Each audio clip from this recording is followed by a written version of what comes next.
This is LBC from Global, leading Britain's conversation with Nick Abbot. I think he's betraying a quite stupefying ignorance. Hang about, Nick. Listen. Now, what I'm trying to say to you is this, Nick, right? Major power cuts have struck across the UK with homes, airports, traffic lights and trains, all without electricity, with which they don't work. The blackouts have you'd think that somebody would have come up with something other than electricity. You know, for when the electricity doesn't work. The blackouts have plunged large swathes, and there's no sentence containing the word swathe that is in any way positive. Large swathes of the UK have now descended into chaos, apparently, including London and the South East, as well as the Midlands and the North West, wherever that is. In London, commuters were plunged into darkness on the Victoria Line, while traffic lights in Battersea lost power in scenes described as apocalyptic. Do you think that might be overstating it just a tad? Yes. A train was delayed and some traffic lights stopped working, and that caused an apocalypse? I bet that people would drive even more carefully when they realised that the traffic lights were out of order. Of course, I'm kidding. I bet people went full-on Fast and Furious. Each and every one of them imagining they're Vin Diesel. Passengers have been left waiting on planes in London, Luton and Newcastle. And on top of that, Luton Airport was also affected by flooding this afternoon. And if there's one place you want to get out of quickly, without delay, it's Luton Airport. Elsewhere in Derbyshire, homes have been left entirely without power, with one resident telling the Mail Online of burglar alarms going off and police sirens in the area, which is normal for Derbyshire. UK Power Networks, Western Power Distribution in the Midlands and Northern Power Grid have all reported outages, which is due to a failure on National Grid's network. But it's got nothing to do with our crumbling, underfunded infrastructure. Only gloomsters would think that. Newcastle, Cambridge, Peterborough and Dover have also been affected, which is God's way of telling them that they should not have voted for Brexit. Affirmative. Actually, not all of those areas voted out, but that is merely a fact, and so no one is remotely interested in that. Police have been drafted in to deal with the outages, and if you leave a message, they'll be right with you, by which I mean they won't. If they're not going to come when you're being burgled at this very minute, when you've dialed 999 with your toe, because the rest of you is tied to a chair and people are ransacking your house at this moment, if the police aren't going to come out for that, then they're certainly not going to come out because your lights don't work. After an investigation, the National Grid Electricity System Operator, which is a way too long a title. Hello, this is the office of the National Grid Electricity System Operator. How may I direct your call? He, she or it found that issues with two generators caused a loss of power across parts of the UK, but the issue is now resolved. No, it's not. Not unless we built power stations to replace the ones going offline. I mean, has anybody done that yet? Not unless our wise governors have spent vast amounts of money we haven't got catching up on decades of underfunding and selling off our infrastructure for a quick profit. Have they done that yet? And this isn't an anomaly, it's exactly what the doomsters have been warning about, the turning off of the lights. And if your lights have gone out, you are now technically a gloomster, whether you like it or not.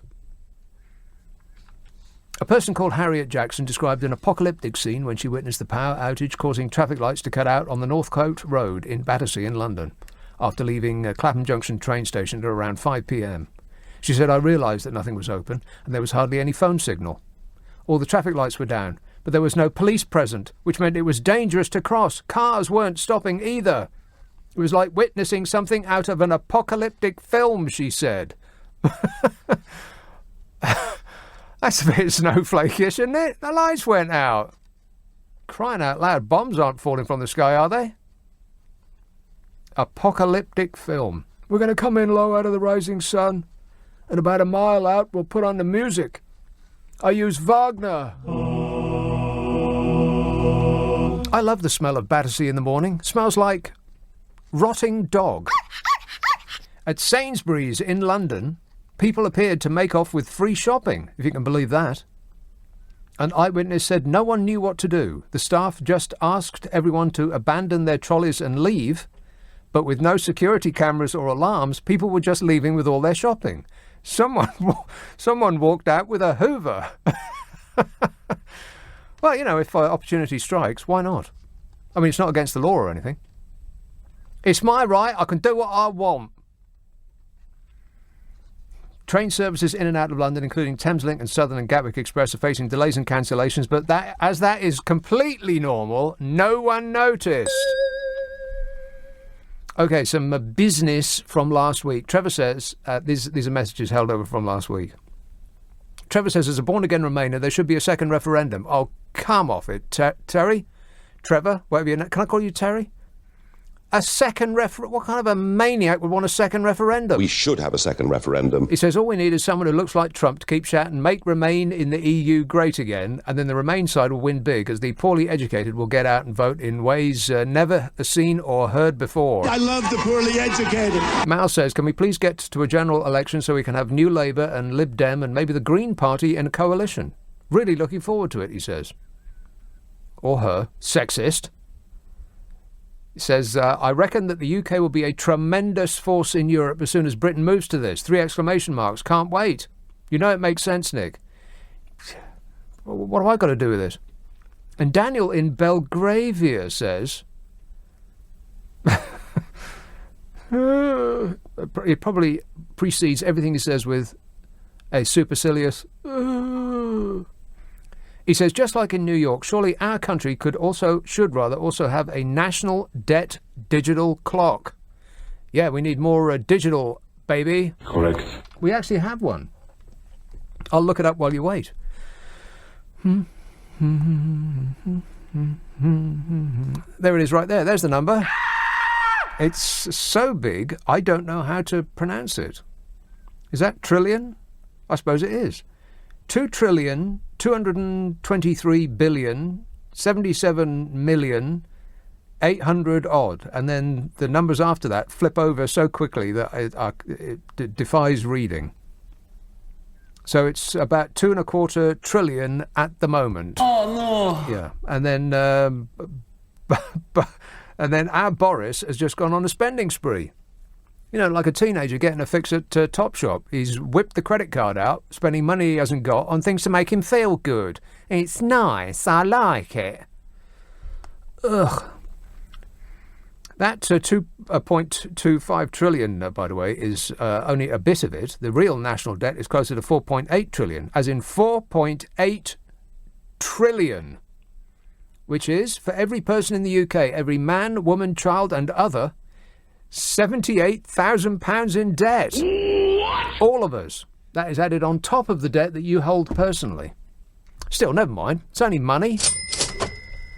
0345 6060 973. You can text 84850. Email nicka@lbc.co.uk. And if you're on Twitter, it's @LBC. Before I go into the break, I'm going to wipe up these tweets from last week because they've been hanging around for so long. Some of these will start to smell.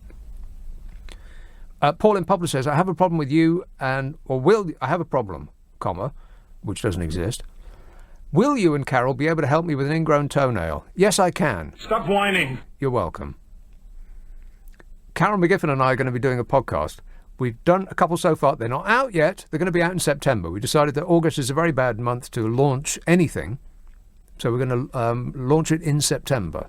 And it's called What's Your Problem with Nick and Carol, in which we will try to solve your problems. But please don't expect a serious answer to a serious problem. Whether your problem is serious or not, then the answer will undoubtedly be silly. But the intention is that it will be funny.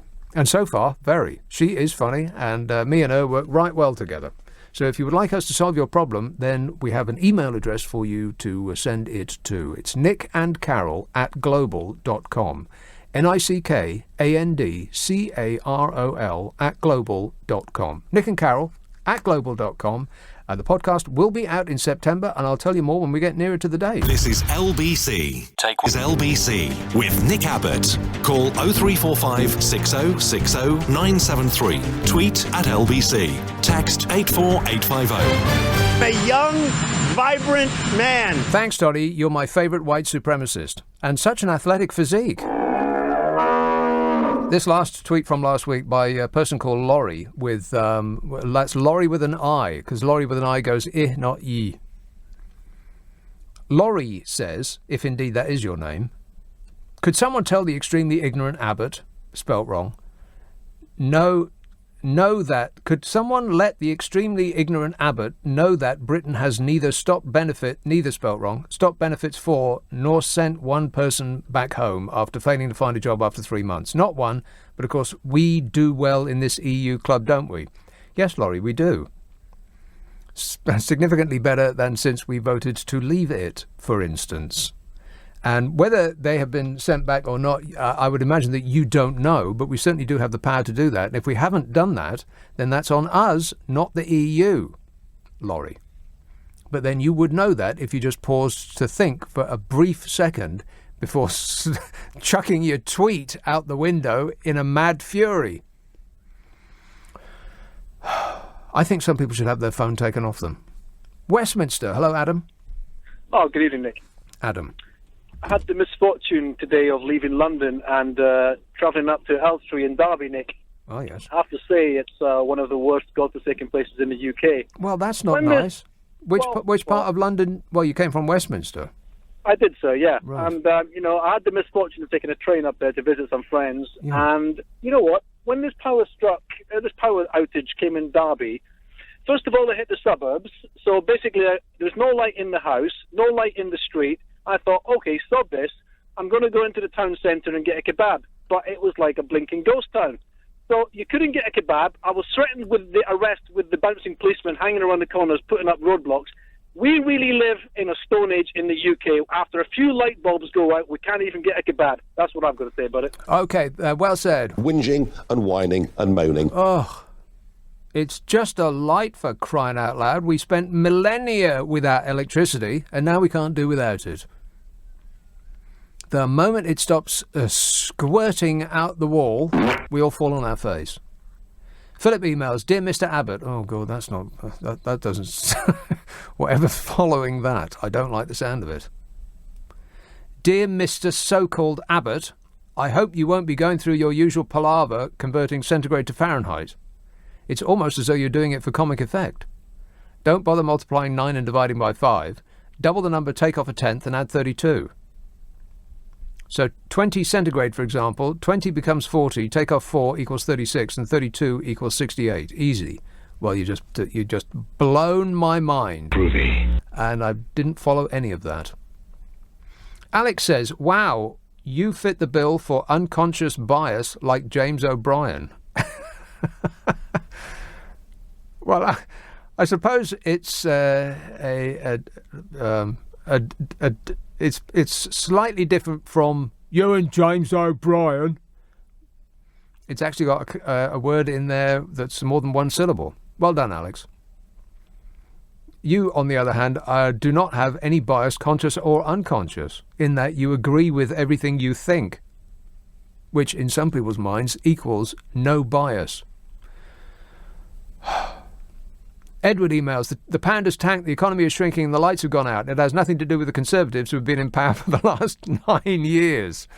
Yes, that's right. The Conservatives have been in power for the last 9 years, but the travails that are besetting this country have nothing to do with them. I think this is nonsense. Me too. It's probably all Jeremy Corbyn's fault. The bearded Beelzebub. It's almost certainly his to-do. Yes, but boo his to-do. Here's Colin Enfield. Hello, John. Hello, Nick. For the past 6 years, I've had great big power surges on my line. And last year, it took out 3 of my computers, a lot of my test equipment, because as I mentioned to you previously, I'm a qualified electrical engineer. What does that mean? A qualified electrical, but I know all about electricity. Well, apparently not. What? Well, I do, because I've actually been in contact with all the services, the police. The police? I've been in contact with the fire service. You've gone to the police with your electricity?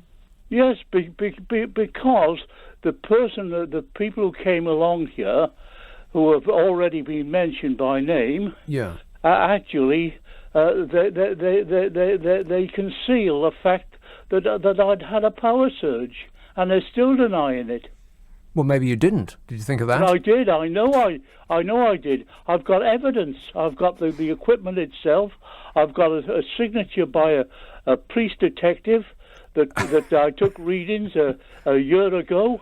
Right. Which it's an intermittent fault all the time. Was he an electricity expert?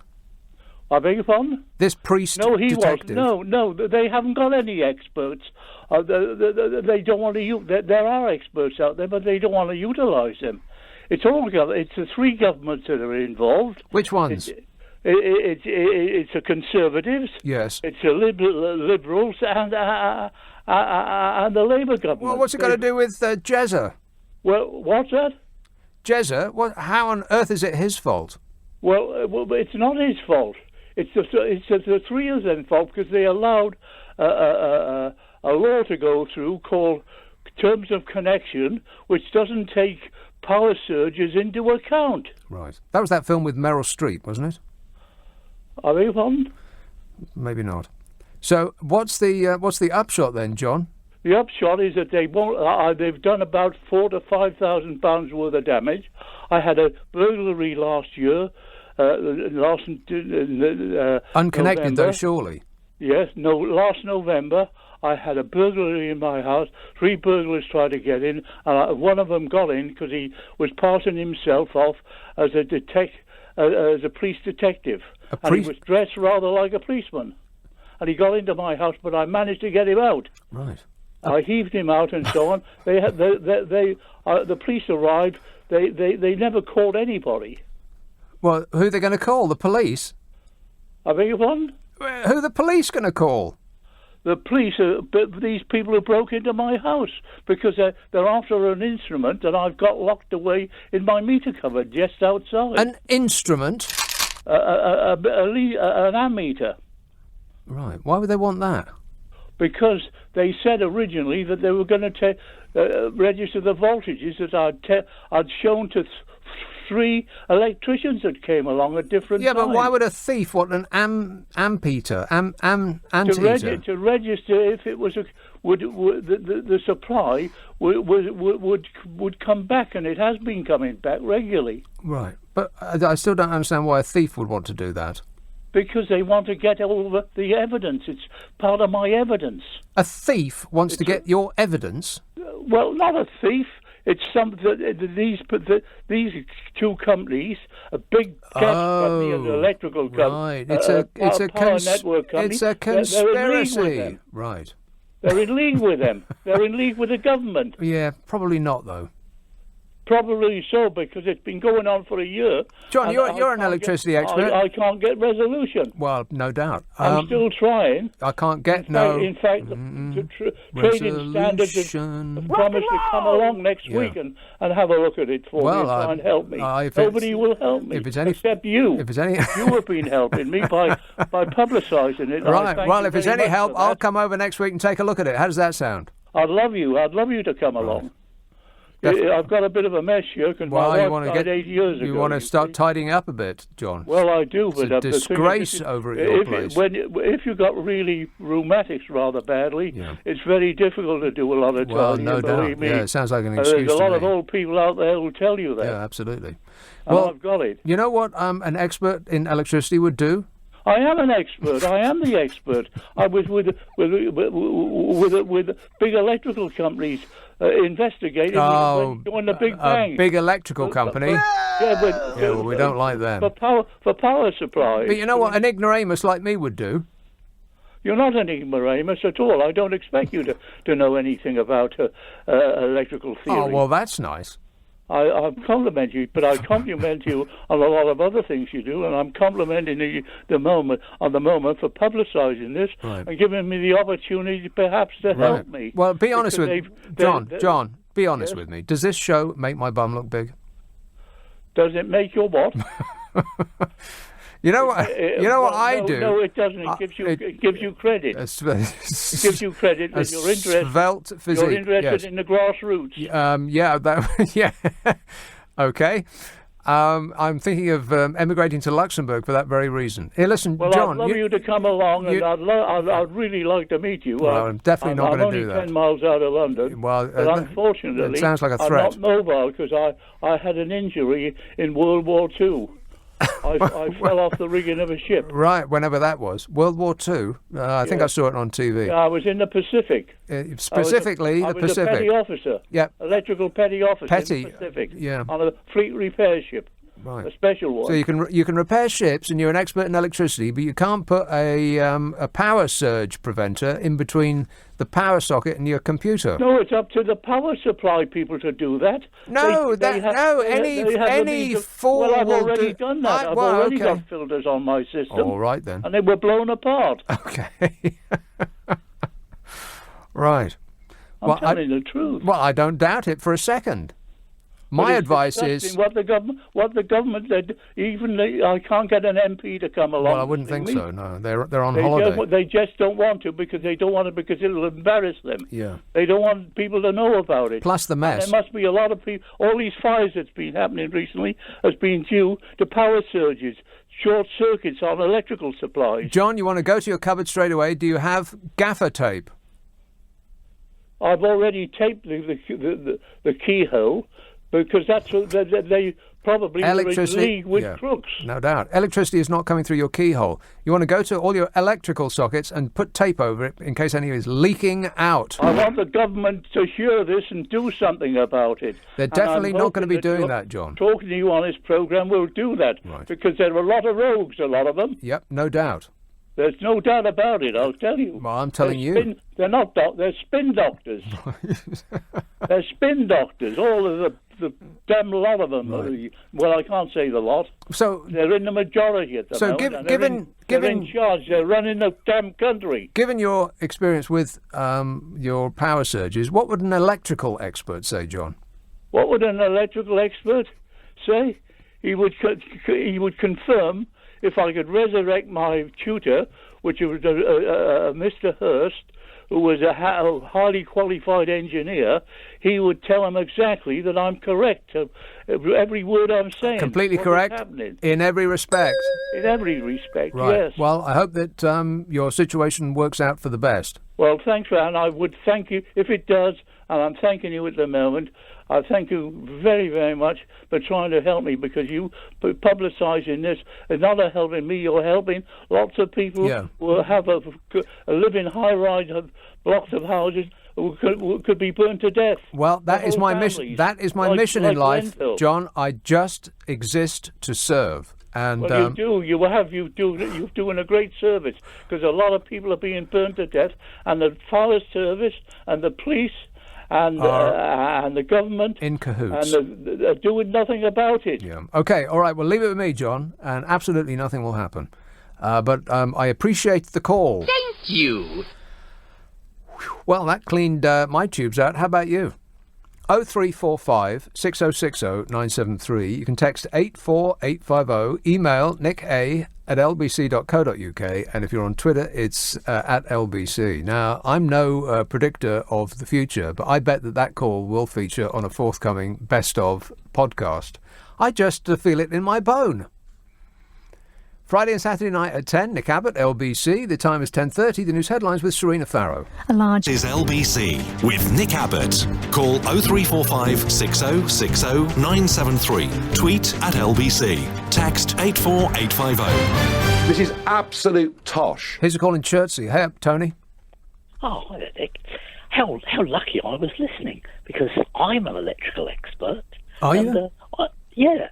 I did my apprenticeship with the Eastern Electricity Board in Luton, and of course all of the surrounding districts in Bedfordshire, all that lot.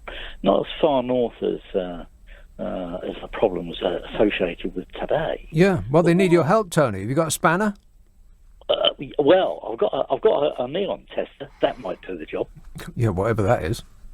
It's one of those things that you poke on electrical things, and it glows when it's on. It glows. That sounds great. What, like a light bulb, you mean? Well, sort of. It's a neon bulb. Wow. So it's sort of like a light bulb. Neon. Yowza. Yeah. Neon. Yeah, that's right. I was very intrigued with your solution for leaking electricity. Yes. That's pretty good. Mm-hmm. Yeah. You're welcome. I never have thought of that. You need gaffer tape and lots of it. Yeah, excellent. Yeah, no, that's pretty good. Because what I was thinking might be the sort of problem that was causing the electrical outages today was nothing to do with. I wouldn't have thought it would have been to do with generators, but the weather. Because high winds and all that. Which I presume come off it. High winds, it's been 30, 40 mile an hour tops so far. I think it's going to be 50 at the coast tomorrow. But that's what causes power outages, wind?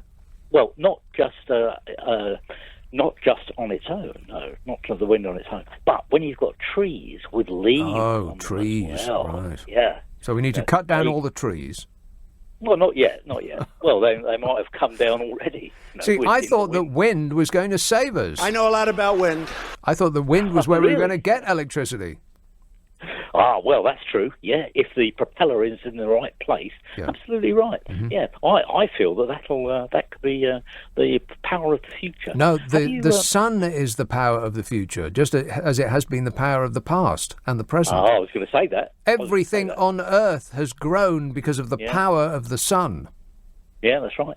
And the sun that is the source of all our power. Yeah, we could call it the Force, and we could call it the power of the Force.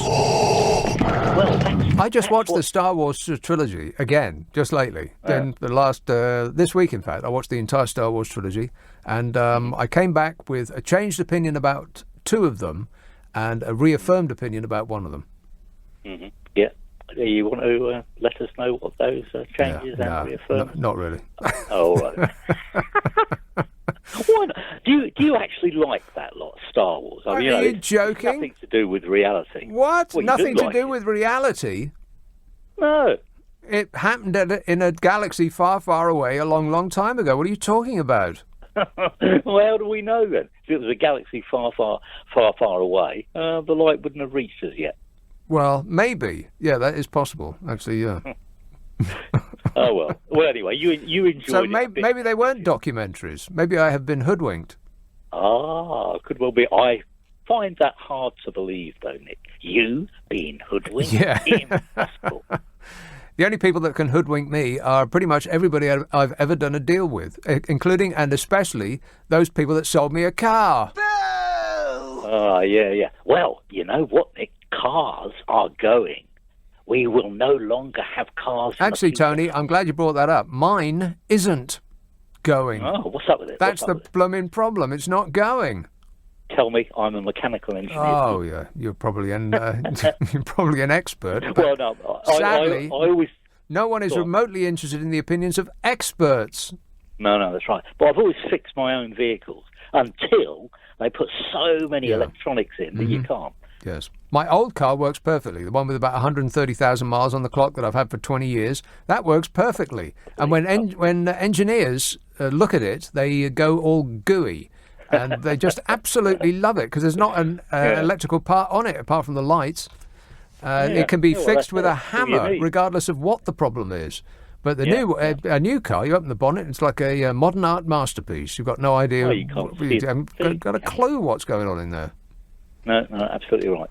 Even experts don't have a clue. All they do is plug something in. Yes. And then the thingy tells them supposedly what's wrong. Exactly. The robot takes over. Affirmative. Mm-hmm. Yeah, well, that's not such a bad idea, though, Nick. Well, it is, but I've got very bad news. If you're looking forward to the dawn of the robots and you think that it's going to make life better, I've got bad news. Go on, then. Well, I'll have to fit that in later because I'm up to my eyeballs with the issues at the moment. Anyway, Tony, what was the purpose of this call? To defend the power industry. Oh, right. Well, good luck with that.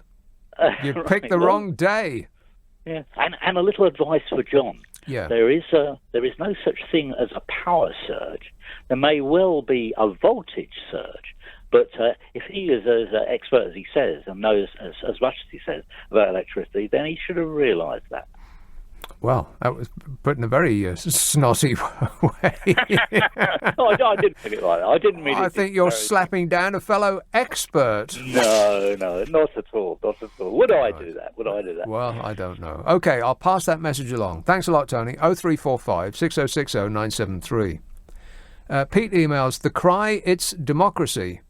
Or they cry it's democracy, but as far as I'm concerned, only an idiocracy would vote to destroy their economy and society. Idiocracy does come about on the TV every now and again. I think it was on just the other day. If you haven't seen Idiocracy yet, then you should, because it used to be a comedy about the future, and now it's a documentary about the present. A documentary about the stupidification of this great nation and all of the other nations on earth, which is undoubtedly happening. I mean, be honest. Are we getting smarter? No. Not really. Is the kids learning? Of course not. And so eventually the stupids will outproduce the smarts, and in 50 years' time, nothing will work. There'll probably be an idiot as the leader of the free world. I can be more presidential than anybody. Can you imagine that? It's called Idiocracy. Have a couple of beers and or whatever is your pleasure, just to loosen yourself up a bit. It's not a particularly intelligent film, but it is, I think, laugh out loud funny and worrying in equal measure. Adam in Muswell Hill says, I can't believe what I've just heard. I've been waiting for an Abbot and McGiffin reunion for about 20 years. Well, 20 years later... Yeah, in September we're going to be putting out our podcast. Nick Abbott and Carol McGiffin back together again. Back together again. We should play that song. Have we got that song? We're going to dial that one up after the break. This says, did I seriously hear a Ramona Abbott liken the power surge to Brexit and then blame it on Brexit? Struth, he will not stop. Liken the power surge to Brexit. I don't remember doing that. So you probably didn't hear that.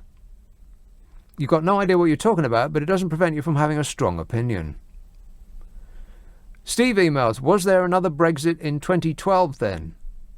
What's 2012 got to do with anything? I thought it fitted right in. But who mentioned 2012? I thought you must have with the last caller. Oh, I must have? What, because the person that writes in is correct, not me? Steve doesn't lie. Buster tweets, gaffer tape, you say. I beg to differ. What you actually need is WD-40. Well, that is correct, yeah. If you're having a problem with the electricity in your house, then just go to the electrical socket nearest you and squirt some WD-40 in it. That is the official advice of LBC. May I just say... Warning! Don't do that. Just in case. Some people have been rushing to their toolbox. I'm sure I've got some WD-40 in here somewhere. I'll get that electricity working. Toot sweet.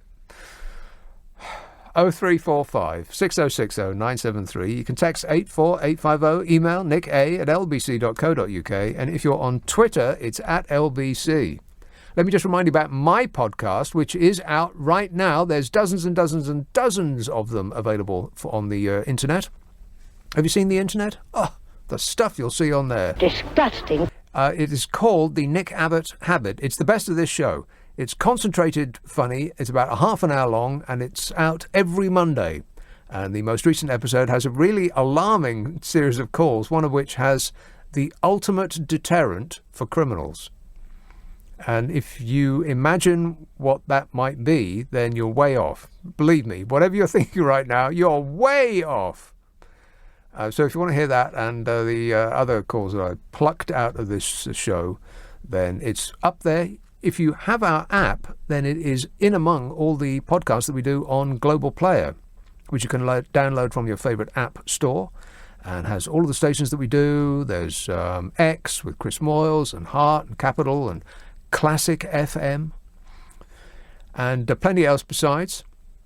And in the podcast, if you go down to the Global Podcast, swipe right the way across, and you will find my podcast that I'm talking about right now on there as well. It's called the Nick Abbot Habit. Ask for it by name. This is LBC, leading Britain's conversation. LBC with Nick Abbot.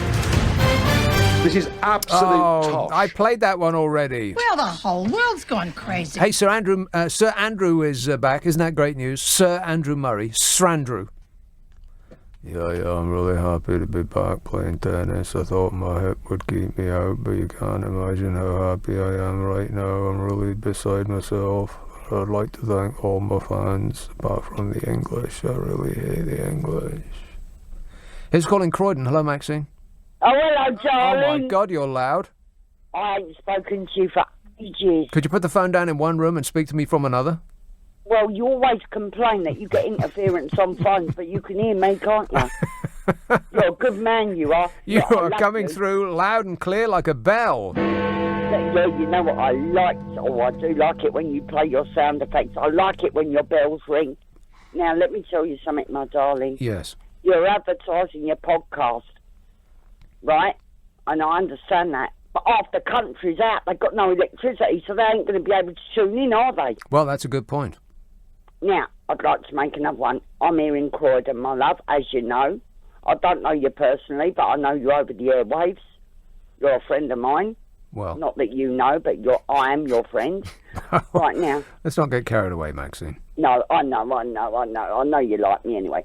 Right now, I'm here in Croydon, right? I got me phone charged. I'm all prepared, my love, because you've got to be prepared for something like this. Strong winds, heavy rain, thunderstorms. Yeah, weather. I cannot wait. Weather?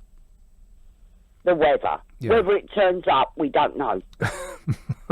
All right? It could turn up. We know what they were like, Michael Fish, years ago. So weather and weather. It's a homonym. There it comes. It's a homonym joke.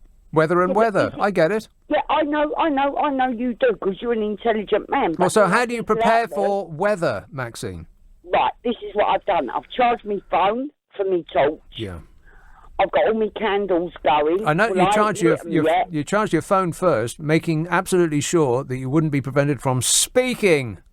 There you go, you're a lovely man. Now, even got the Christmas candles out, just in case. I've got to be prepared. I look like Westminster Abbey in my house at the moment, my darling. That sounds unlikely. So in my street, I can accommodate everyone's electricity through candles. Now, what is actually going on? Because Croydon, we ain't suffering from no power cuts. Wow. There's no power cuts in Croydon? No. Not all day? Not all day. Right. We've had nothing. Are we going to get one? And do you know the reason I'm asking? Because you're all prepared, and otherwise there'd be a complete waste of time getting your Christmas candles out. Exactly. And the thing is, all I want to know is when we're getting it, because I've got to be in work at 7 o'clock in the morning. Yeah. And the thing is, if there's a power cut, I can go in a few hours later. Right, so you want advance... nothing will work. You want advance notice of weather. Well, if only there was such a thing. Like a forecast, you mean? And now, there's another thing that I want to ask you. You know you was talking about your car that don't work. Yeah. It's never worked, has it, really? From the moment I bought it, it was broken. Yeah, who did you buy it off of, my darling? I think you was conned, my love. Yeah, I was. Now, there's no doubt in my mind. Right, now, this is the thing. Blimey, you know, wait a minute. I've just looked up the weather tomorrow, and it's way worse than today. We've got Glasgow, of course, will be raining. I'm not in Glasgow, I'm in Croydon. Yeah, I know, but people live in Glasgow. Wait a minute. But they always get bad weather. That is true. On the coast tomorrow... We're not worried about them. You think that it's been bad today. You're going to get over 50-mile-an-hour winds tomorrow. Warning! Weather warning has been issued. In Croydon? No, on the coast, on the south coast. Ah, is that near Chelsea? Yeah. If the electricity goes out tomorrow, then you'll be plunged back into the Stone Age. Of course, in Croydon, no one will notice the difference. So we've got good weather. So everyone comes to Croydon. You can use all our electricity. Now, this is one thing If you go I to need Croydon, ask. people, then make sure you get your shots first. Right, now, I need to ask you one more question. Yes. Right, people that have got them electric cars, if they haven't charged them up and they're halfway down the motorway and the power goes out, would their car go out? I think it would blow up. Oh, well, there you go. Yeah, so just stick to normal petrol cars and diesel. Yeah. Forget about the electric ones, my love. Okay, I will do. Thanks a lot, Maxine. Excellent advice. Yeah, if your electric car runs out of juice, I think it does actually blow up. That is a fact. You think that they put that in the guidebook? Alexis on the Isle of Wight says, it seems like London experienced a power surge as well. Do you think that Jezza was behind it? The bearded Beelzebub? Almost certainly. He is behind everything that is negative. Affirmative. Carl tweets, is the 2012 texter referring to the last time there was a contraction in the economy? I don't know. Ben says, 2012 was mentioned on the news. I heard it when they were talking about the recession. Wasn't 2012 that disaster movie? The disaster movie to end all disaster movies? You know, when absolutely everything blows up, including the planet that we're sitting on. Wasn't that film? I think it was when the world was meant to end, wasn't it? 2012. Yeah, I think it was. It may have been made before 2012. You would assume that it would be made before 2012. But maybe it came out in the year of 2012. But that's an excellent. If you like watching things explode, then that is a great film. It doesn't have any storyline, really, at all, but lots of explosions. The great 2012 doomsday scare from NASA, the 2012 phenomenon, was a range of escalatol... I thought that I was going to get through that word about halfway through. I thought, hey, this is going great. And then I fell flat in my face. Eschatological. There you go. All you need to do is take a run-up at it. Hey, have you heard the 2012 phenomenon was a range of eschatological beliefs that cataclysmic or transformative events would occur around the 21st of December 2012? There's a sentence that contains the words eschatological, cataclysmic and transformative. What do you do? Well, you're trying to kill me in here. 2012 was made in 2009, an American epic disaster film. It certainly was epic. It made $770 million and a budget of $200 million. Well, it cost a lot to blow up California, which is exactly what they did. 0345 6060 973. Jack tweets, that caller from Croydon doesn't need to call in. She could just open the window and shout. She'd be coming in loud and clear. Let's have Islington. Elsa. Hello. Elsa. Hello, it's me. Listen, I want to ask, this is the first time I've ever called you. Oh. I listen to your program all the time, okay? Thanks. Now, I just want to ask you a question. You know, we've had a power cut today, okay? Now, everybody is trying to get us to go on electric cars. Yes. Now, what happens if we run out of juice in the middle of anywhere and we cannot top up? What happens then? We'll lose a lot of weight walking. There's an echo on the line. Yeah. So what the answer is? Well, the answer is you've got to... Hey, the echo's gone. What just happened? That's bizarre. Oh, that's very suspicious. There's probably people listening into this phone call, Elsa. Yes. That is a sign that the CIA or the FBI or the RAC are actually listening into our conversation. There's probably people listening to this right now. Oh, how lovely. Maybe they can give us an answer. What's going to happen? I've got an old car, like you said, yeah, about 20 years old, and she goes absolutely fantastic. Yeah, perfect. I've had no problems with it whatsoever. No. But in 2021, I've got to get rid of it, they tell me. Why? Because it does not go with the emission. Oh, that. Yeah. Yeah, thanks a lot, you mayor. Yeah. They say, yes, thanks a lot, exactly.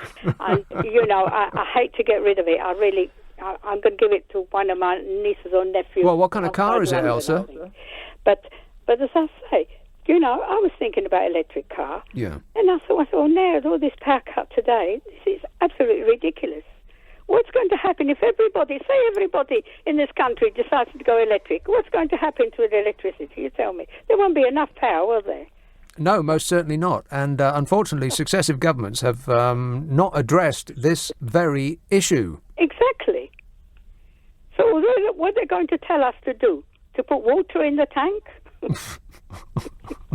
Well, in my experience, water and electricity go very well together. Fizzy water. Yeah.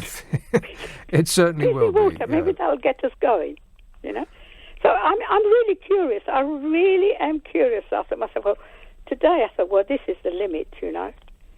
I think the phrase is the giddy limit. Oh, a giddy limit. Yeah, you're probably right. But I thought I'd ask you because you're an expert on this. Yes, I am on this and every other subject under the sun. Thanks for noticing. I thought you must give me an answer to this, and I thought you solve the problem. Okay. Well, here is my answer in one syllable. No idea. Thanks a lot, Elsa. 0345 6060 973. What was that message you just put up and took down? I'm leaving. Goodbye. I was very freaked out by the echo just going. Oh, you're leaving. I thought it was a message from a listener. Goodbye, cruel world. I'm leaving you today. Goodbye, goodbye, goodbye. Goodbye, all you people. There's nothing more to say to make me change my mind. Goodbye. Bye-bye. Any bloomin' excuse to get some Floyd lyrics in. Rock and roll! James says, do you think it's time that we brought Call Me Dave Cameron back and gave him something to do? Yes. As soon as we can think of something appropriate. As soon as we can think of something appropriate for you to do, Dave, then we'll let you know. Until then, we'll always know where to find you.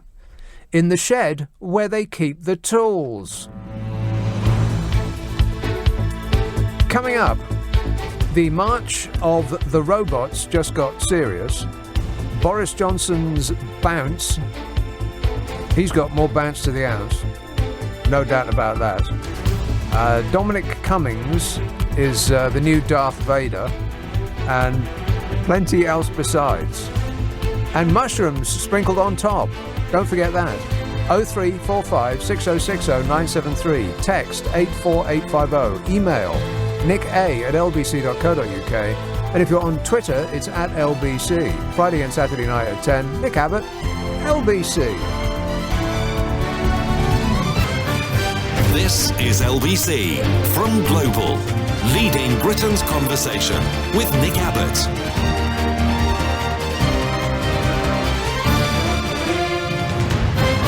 Well, let's get back to it. This says, our 13-week-old baby, Andy, has more of an idea to solve the Brexit conundrum than Bozo Johnson. She says, let's just stay together. Long live the next generation of Remainers. I don't think you can say, let's stay together when you're 13 weeks, can you? I forget my developmental psychology, as well as everything else that I learnt while pretending to study that subject. Barry says, do you think Boris will stay inside tomorrow due to the weather? You can just imagine the state of his barnet in 50-mile-an-hour winds. Well, I think that he styles his hair that way because he hasn't got much of it. I'm prepared to be proved wrong, but I think that that's and in that, and much else besides, he shares that with you-know-who. Oh, shut up! Chris says, I live in a village in North Wales. Well, which one? And I had a power cut, but all the news outlets failed to report it, unlike today with London. Bitter? You can be sure I am, says Chris. And Sue says, has anyone thought to blame Sadiq Khan for the power surge yet? Yeah, thanks a lot, Sadiq. You've done it again. Let's have Crawley. Hello, Peter. Hello, Nick. How you doing, mate? I am super duper. Thanks for asking. Can I just say I love your show. I listen to it whenever I can. Thanks, Peter. That's my dad, actually. He likes you as well. Oh. You've got a very soothing voice. No one's ever said that to me before. Are you sure you're talking about me? Soothing. No. Anyway, about the... I think you're referring to Clive Bull, aren't you? No, I prefer you over Clive Bull. Right, okay. I like you better than Nick Ferrari in all of them, to be honest. Well, in my opinion, no one is better at doing this job than Nick Ferrari. But that is my opinion, and I'm sticking to it. Anyway, yeah, about the electric cars. One of our mates, right, he's got a bit of money about him, and he's called Tom Reed. And I don't like the way this is going. Now, he's got a minibus, an electric minibus from China. It costs quite a bit of money for, like, football away days. Yeah. I mean, we used to have a diesel one, because we used to go and follow, like, Crawley Town around the country. Well, someone's got to. The diesel one ended up getting attacked, unfortunately, by a load of Stoke fans at a service station. Yeah, I really don't like the way this is going. One moment, please. I'll just put you on pause there for a second, Peter. Do you like the way this is going? We'll see. We'll see? I've got the headphones on ready. Oh, you mean you haven't been listening? I have been listening. Oh, for crying out loud. He's in there listening to Classic FM. I know it's relaxing. Trying to do a show here. So anyway, I'm quite nervous about where this is going, Peter. Where's this going? Well, no, before this diesel minibus, we used to get the Rosie and Jim boat to the away. Yeah, okay.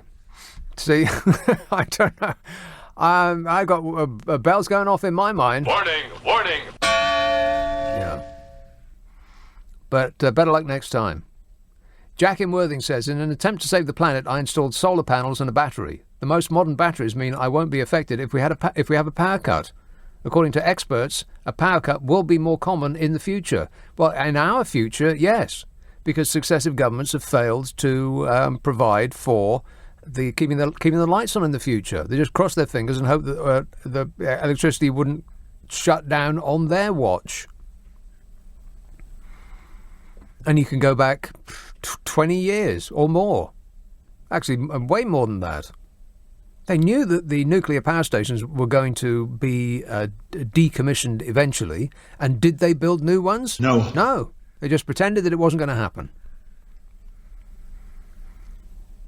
Great. So, thanks a lot for your excellent stewardship, you lot. Thank you. Rick in Banstead says, your chat with Maxine was the funniest thing I have on radio. Well, it was the only thing that was on LBC at that time. Can you believe that? Wow. Let's just pause and contemplate that for a moment. When I was talking to Maxine just now, that was the only thing on LBC at that moment. Isn't that shocking? Yes. Chris says the country's been going down the plug hole for at least the last 30 years because of the deliberate managed decline agenda. EU, cough, cough. What's that got to do with the EU? Are the lights going out in Germany or France, for instance? Blimey, the lights aren't even going out in Luxembourg. Luxembourg, by the way, was in the news this week. Did you read about that? Want to score some pot? I'll come to that in a while. First of all, here's a call in Bromley. Hello, Neil. Oh, but yeah, not too bad. I remember in the 70s, I'm quite an old guy now, I'm 51. 51 years old. Yeah. That's not old. Yeah, half a century, my friend, half a century. It's a milestone. I feel I've achieved something anyway in my lifestyle as well. You're still alive. There you go. Every day above ground is a good day. But nowadays, people are just so... if the power goes out, they just need... they're dependent on so many electrical things, like the laptops and whatnot. I mean, in the 70s, all you needed is a couple of candles and you could sit down and talk to each other. I mean, I don't see why it's such a massive problem, but you lose a little bit. Well, Neil, as you know, people don't talk to each other anymore. They send each other texts, which you cannot do without lecky. Well, yeah, perhaps, but there was always, you remember letters and things like that? I mean, you probably...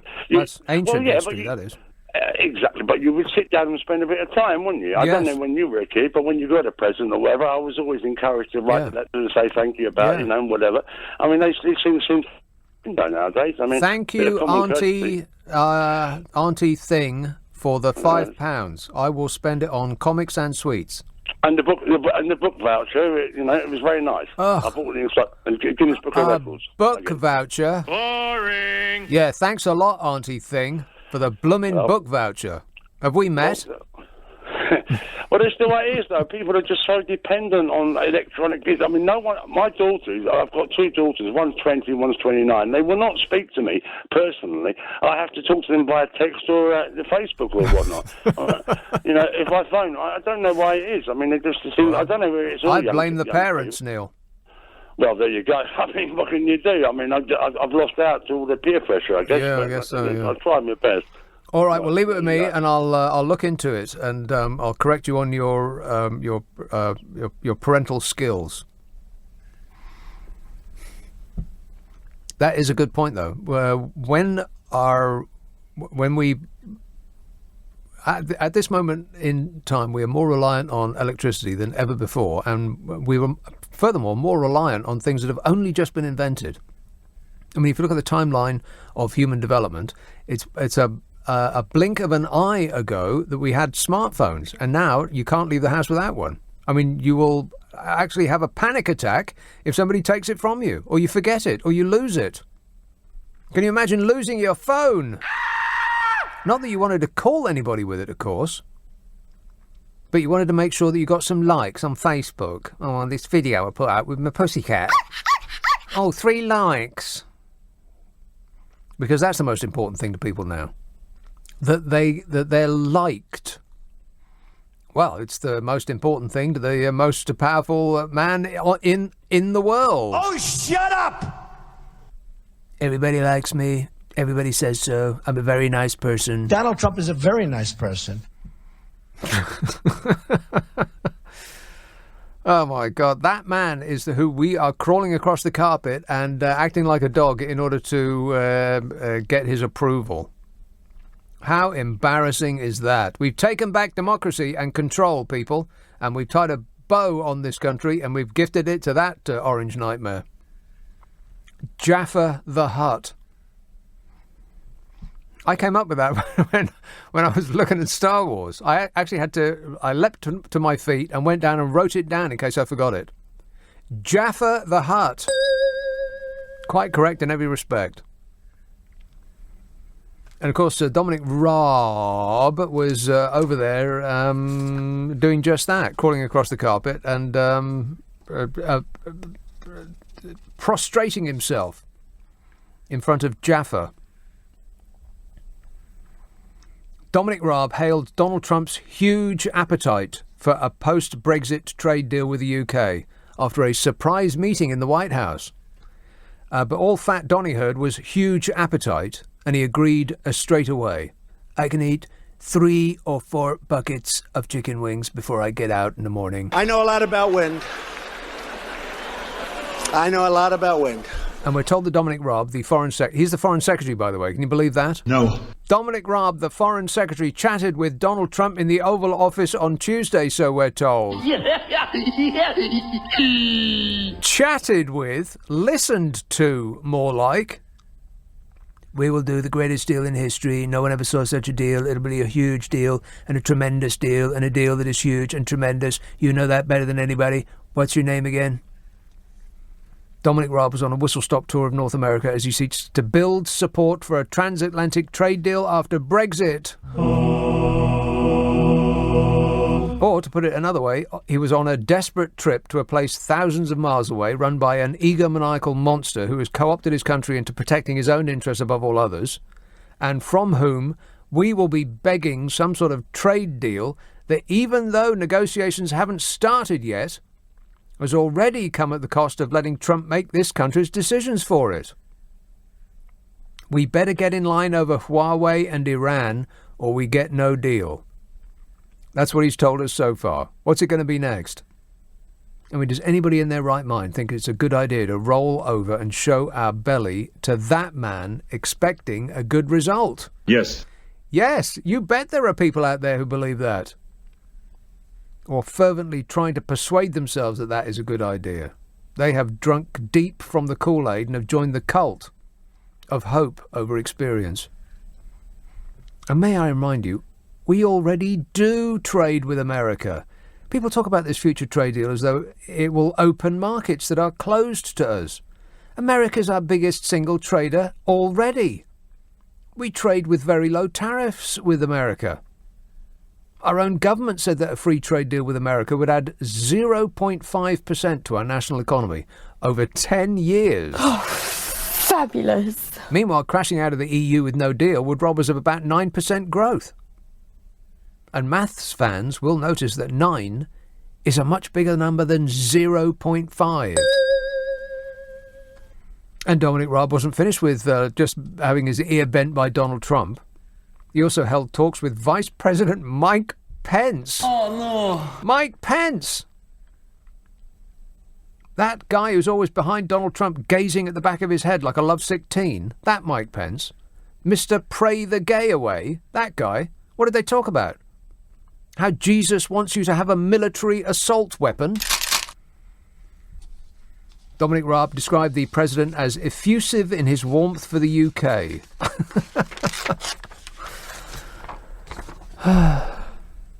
He said, it was lovely to hear an American president talk about our country in such warm terms.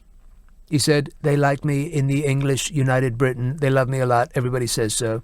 I get the best ratings of any president in history there. You know that better than anybody. He actually said that when he came over. They love me here. I have the best ratings. We hate you here, Donny. As with one voice, the British people, when your name comes up, say... No! Nobody in history is rated more lowly than you as President of the United States of America. Even George W. Bush is more highly regarded. Absolutely. The Foreign Secretary Dominic Raab said he expressed his high regard for Boris Johnson as Prime Minister. Really? He obviously hasn't heard what Boris Johnson thinks about him. I think he's betraying a quite stupefying ignorance. Is what Boris Johnson said of Donald Trump. Presumably Donald Trump hasn't heard that. Or he has heard it and made Boris crawl across the carpet to beg his forgiveness and to pledge to always obey the Donald. Because there's no way that Jaffa the Hutt would forgive that kind of insult. Or this one. I think Donald Trump is clearly out of his mind. I mean, can you imagine the level of sucking up that Bozo would have had to done for Trumple Thinskin to sing his praises now? I bet a foot massage was in order. Your Donny is getting personal favours from another Melania. I don't care. Dominic Raab says, whether it's getting a free trade deal done, there is obviously going to be a lot of work to make that happen. There is a huge appetite on both sides to achieve that, said Dominic Raab. Well, there's a huge sense of panic desperation on our side as our leaders look at the mess that they've caused, and a huge appetite from the Americans who want a chunk of that $100 billion a year that we spend on the NHS. And to smash our farming industry to smithereens so they can come in and take over. And sell to us the same food that has turned Americans into the athletic nation that we see today. And on that, there's a lot of work to do, Part. Yeah, that's right. A trade deal will take years. Maybe 10 years. And by that time, Fat Donny will hopefully be in prison. And we'll be dealing with a totally new set of people. And besides, any trade deal is going to have to be ratified in both houses, and the one run by the Democrats are unlikely to pass it because the screaming Mimi will have made sure that any deal benefits him the most. And then there's the small issue of the Americans' love of Ireland. Oh, the land of their forefathers. Arr, arr, arr. Congress has already said it won't pass any deal that threatens the open border in Ireland. And guess what's there to protect the open border in Ireland? The backstop. So no backstop, no deal with America. Which rather puts our new unelected Dreer leader in a bit of a bind. How's being a Prime Minister working out for you so far, Bozo? Dreadful. Boris Johnson insists a transatlantic trade agreement will be one of the big benefits of leaving the EU, which he has said must happen by the end of October, thereby rather tying himself to it. And Donald Trump has also voiced enthusiasm for a pact, saying it could boost trade between the countries by a multiple of 5. What? Increase trade by a multiple of 5. Really? By trading what? What do they make that we don't already buy? Country music, cowboy hats and assault weapons. What do we make that they don't already buy? Royal pomp and circumstance. Maybe we could sell them the royal family. There you go, you pay for them for a while. By the way, it's taken the US an average of 3.5 years to get any trade deal implemented from launch of negotiations. 3.5 years. Some took much longer. None took less than 1.5 years. So let's assume that a deal with Great Britain will be more complex and take longer than the one that they did with Panama, for instance. The Trans-Pacific Partnership talks between Canada, the US, Mexico, Australia, Japan and Peru and so on started in 2008. They still haven't been ratified. Because Jaffa the Hutt came in and tore everything up that his dark-skinned predecessor touched. But that doesn't make him racist.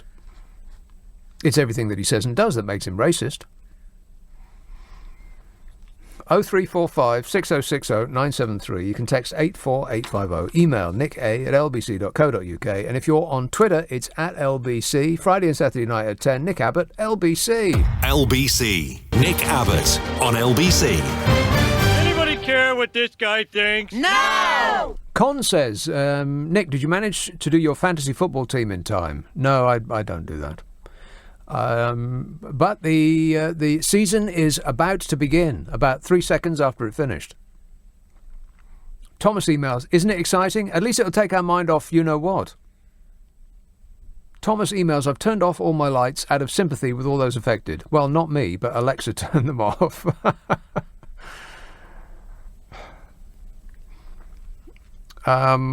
Alexa, put buy more electricity on my shopping list. Stephen emails, Nick, you Brits think you've got a problem with your electricity now. Just wait and see how much you're going to have to pay to import our wonderful French electricity after Brexit. Well, we sold it to them, didn't we? It seems incredible to think. We sold them our electricity. We sold our electricity and our gas and our water. If the Conservative government could have packaged our air and sold it off, they'd have done that too. I am stunned. How did it work out for us, by the way? Oh, fabulous. They sold it to us as though we were all going to share in a bit of it. All you got to do is stump up a couple of quid and you will share in the riches. And did you? No. No. In pretty much the same way that the Russian oligarchs acquired all their money, they just went around taking the virtually worthless shares as individual shares in the nation's infrastructure, and once you combine them all together, then you're really in the money. It's like it's like, but not quite. It looks like generosity, but actually it's a theft of the infrastructure of this great nation from the people who used to own it. Now, I mean, do we have any idea who owns it? We know they're not British. Still, it's good job we've taken back control, eh? Chris emails, I do not wish to point out the obvious, but if the country's suffered a major power outage, the petrol pumps wouldn't work either, so your fossil fuel car won't work. Well, that's true. Yeah, I suppose so. Huh. Squire says, Luxembourg is in the news today. They had a tornado. We had one in Manchester a few weeks back. I think they got the year wrong on that film 2012. They had a tornado in Luxembourg. Well, that wasn't the reason that I was going to mention them. Did you hear what Luxembourg did? Amazing. I can't believe it. Of all the countries in Europe that would have gone and done it, I'm just really surprised that Luxembourg is the one. Shocked and stunned. I mean, having lived there in Luxembourg, I can tell you that it is an absolutely very, very exciting and fascinating place. Boring! It couldn't be more dull. Honestly, it must be in a stand-up fight with Switzerland for being boring. And Austria. I mean, what on earth goes on in Austria that anybody would be remotely interested in? You know, over the last 100 years, say. Nothing. But Luxembourg is even more boring than Austria. It takes Austria's boring, and turns it up to 11. And yet, they are leading the way. But I might come to that later. Abingdon. Hello, Dean. Hello, Nick. How are you? I'm super. Thanks for asking. Lovely show. I've been listening to it ever since you started. So. What, about an hour and a half? No, many years now, hasn't it? Well, thanks, Dean. Anyway, I'd just like to say that every winter here, where I live out in the countryside, and we've got overhead cables, and I should imagine every week without electricity. They fix it quite quickly, but it's the same spot every year where the power lines get blown over. Really? Team comes out, puts the new pole up, same winter, next winter, boom, down it goes again. Well, can't they set it in concrete or something? Well, you would think so, but every year's the same, you know.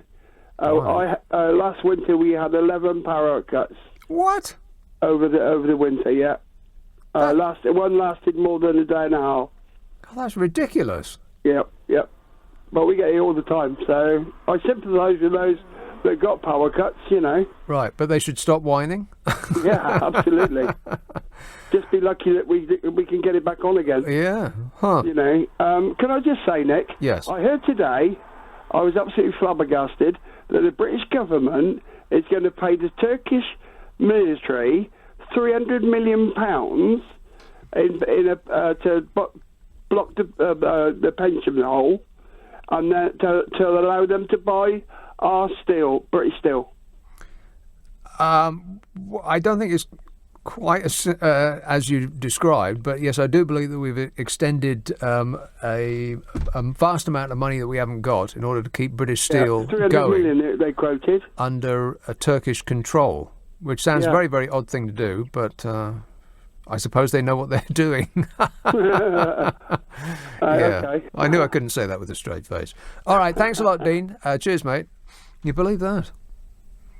Just bash his electricity pole in the ground. I mean, how hard is that? What a nightmare. 12 times over the winter his electricity goes out. 0345 6060 973. You can text 84850, email nick@lbc.co.uk, and if your electricity's gone out, then it's absolutely pointless me saying this because you ain't hearing me, are you? Unless you've got batteries. Batteries, they are the power of the future. It's 11:30 on LBC, the news headlines with Serena Farrow. A large LBC with Nick Abbott. Call 0345 6060 973. Tweet at LBC. Text 84850. Hang about, Nick. Listen. Now, what I'm trying to say to you is this, Nick, right? The government has moved to rescue British Steel with a financial support package worth as much as, get ready, grip onto something firm, you're not going to like it, £300 million we haven't got. That ministers believe that will be enough to secure backing from a private bidder. Well, I'll bid £1. You give me 300 million, I'll give you £1. How does that sound? It's understood that the Department for Business has agreed to substantially increase support to bidders for British Steel, which employs more than 4,000 people after months of wrangling following the company's collapse into administration. The rescue package will include beefed-up grants, indemnities and loans, which could be worth as much as £300 million for 4,000 jobs. That's £75,000 per job. What? But I'm sure they'll be very grateful. Other countries don't sell off their vital steel industry, but, I suppose our leaders know best. Mark in the Isle of Wight says that the main reason this country and society in general have gone downhill for many years is liberal attitudes. You've got to be having a laugh, ain't you? Liberal attitudes? He says, i.e., lack of discipline and respect. He says, the liberal chickens have come home to roost. I wonder what liberal chickens taste like. They probably taste a bit like chicken. Rob emails, I was advised to listen to LBC by Brexiteer. Brexiteer, that does make him sound like a hero, doesn't it? I'm a Brexiteer. I'm a sword-swishing hero.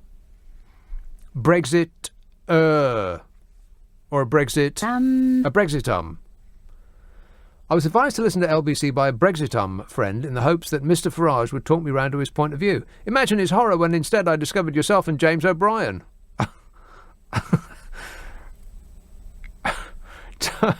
Tom says, did you watch the Liverpool game this evening? No. No, I didn't. What was the result? 4-1 to Liverpool. Who won? Playing against Norwich. So it's 4-1 to Liverpool. Yeah. Yeah. Who won? We'll never know. We'll literally never know. It's impossible to tell. Now, who scored? Was it a fellow with teeth so white that when he smiles, you actually have to reach for your sunglasses? Who's that? Coutinho.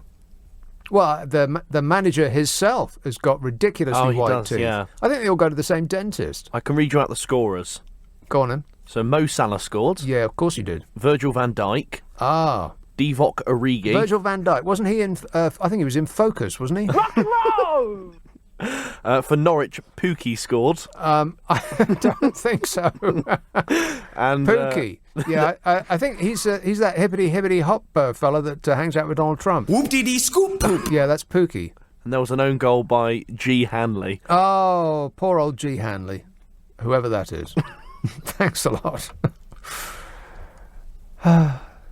So it's back. It's back. Finally, it's back. It seems like, what, only 3-4 minutes that the football season has been over.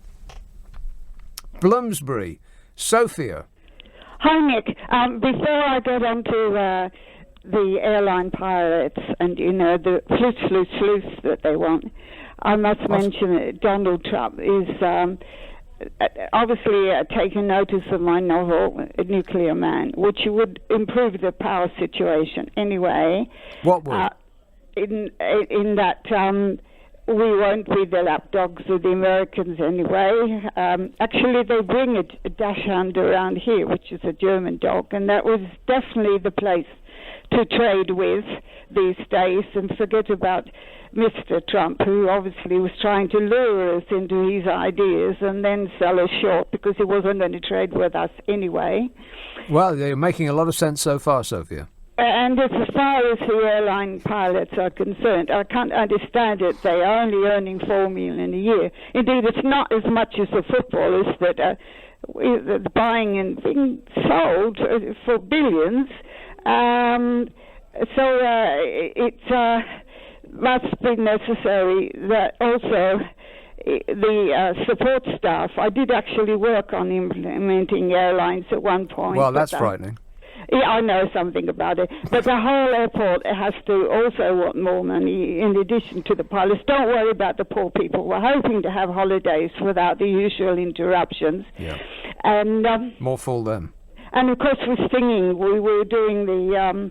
We might have Bob Marley's Three Little Birds on my door. No worries.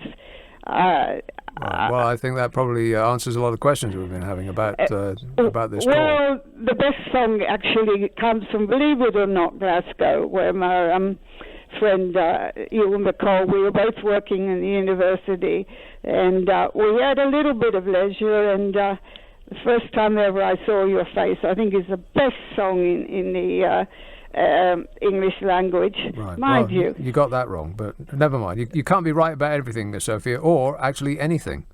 What on earth was that call about? Does anybody have any idea? No. But it did fit straight in. Thanks, Sophia.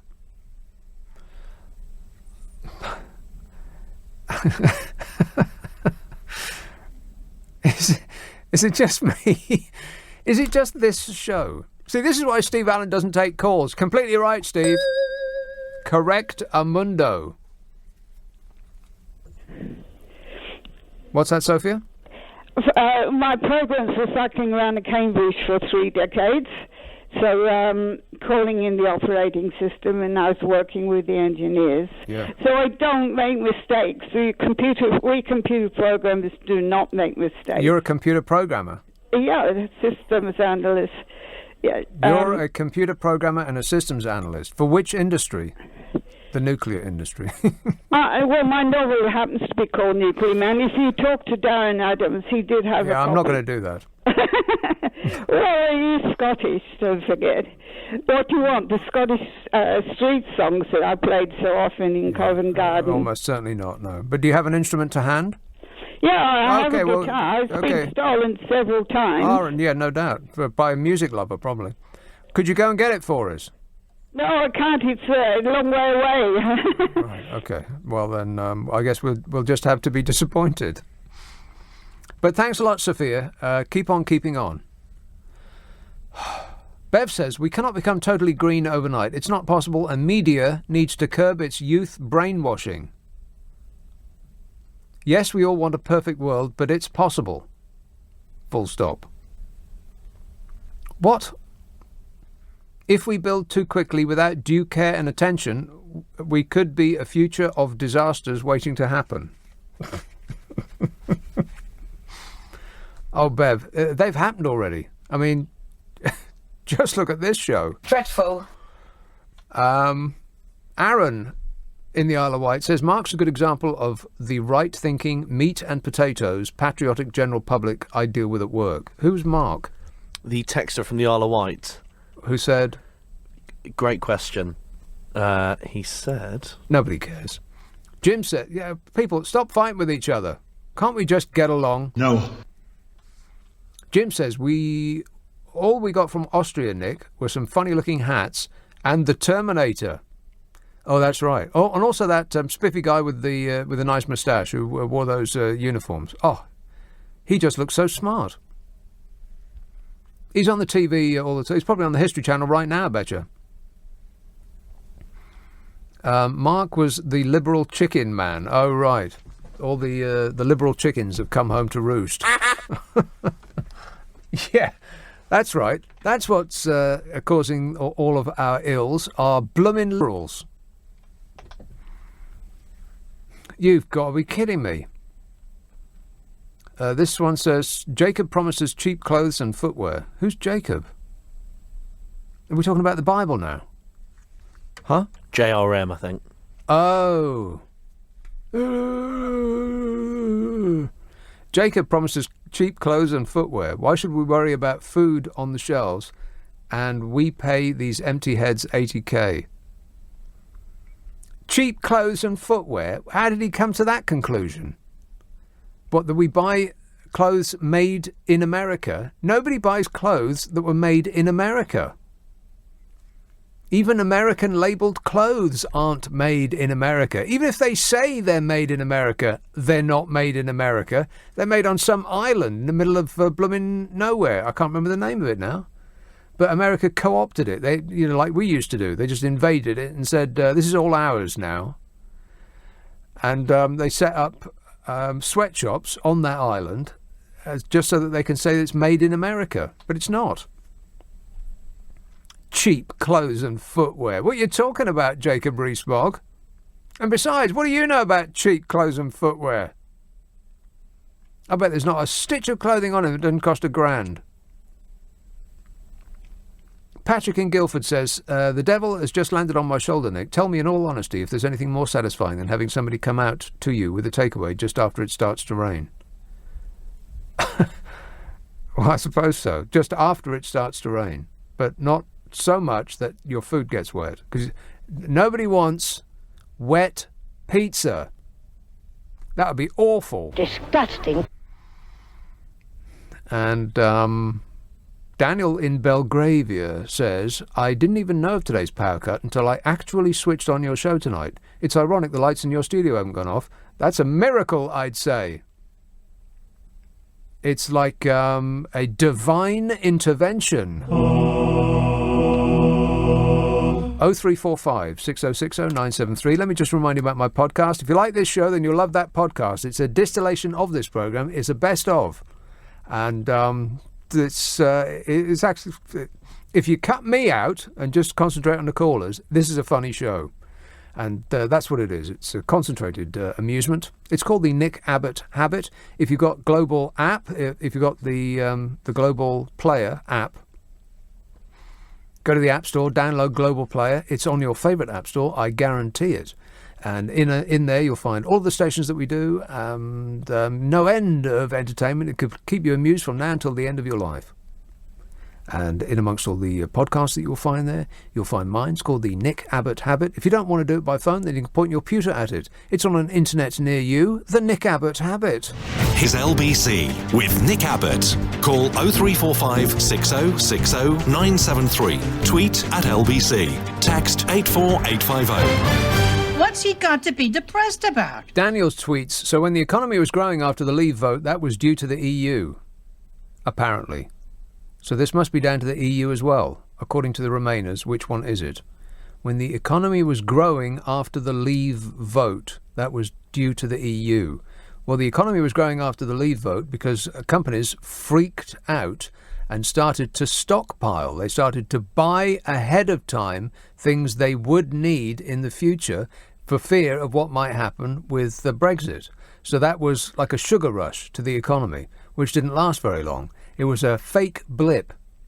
So it had nothing to do with the EU. It was our decision to leave the EU that made the economy tick up just a little bit, and now it's gone down to where it actually should be. And this has got nothing to do with the EU either. The current travails, the sinking of the British economy ever since our decision to leave, is down to the decision to leave. But, you know, Daniel, these are only facts, and I know that no one is remotely interested in those anymore. Skelmersdale. Hello, Chris. Hello, Mr. Abbott. Good evening. Chris.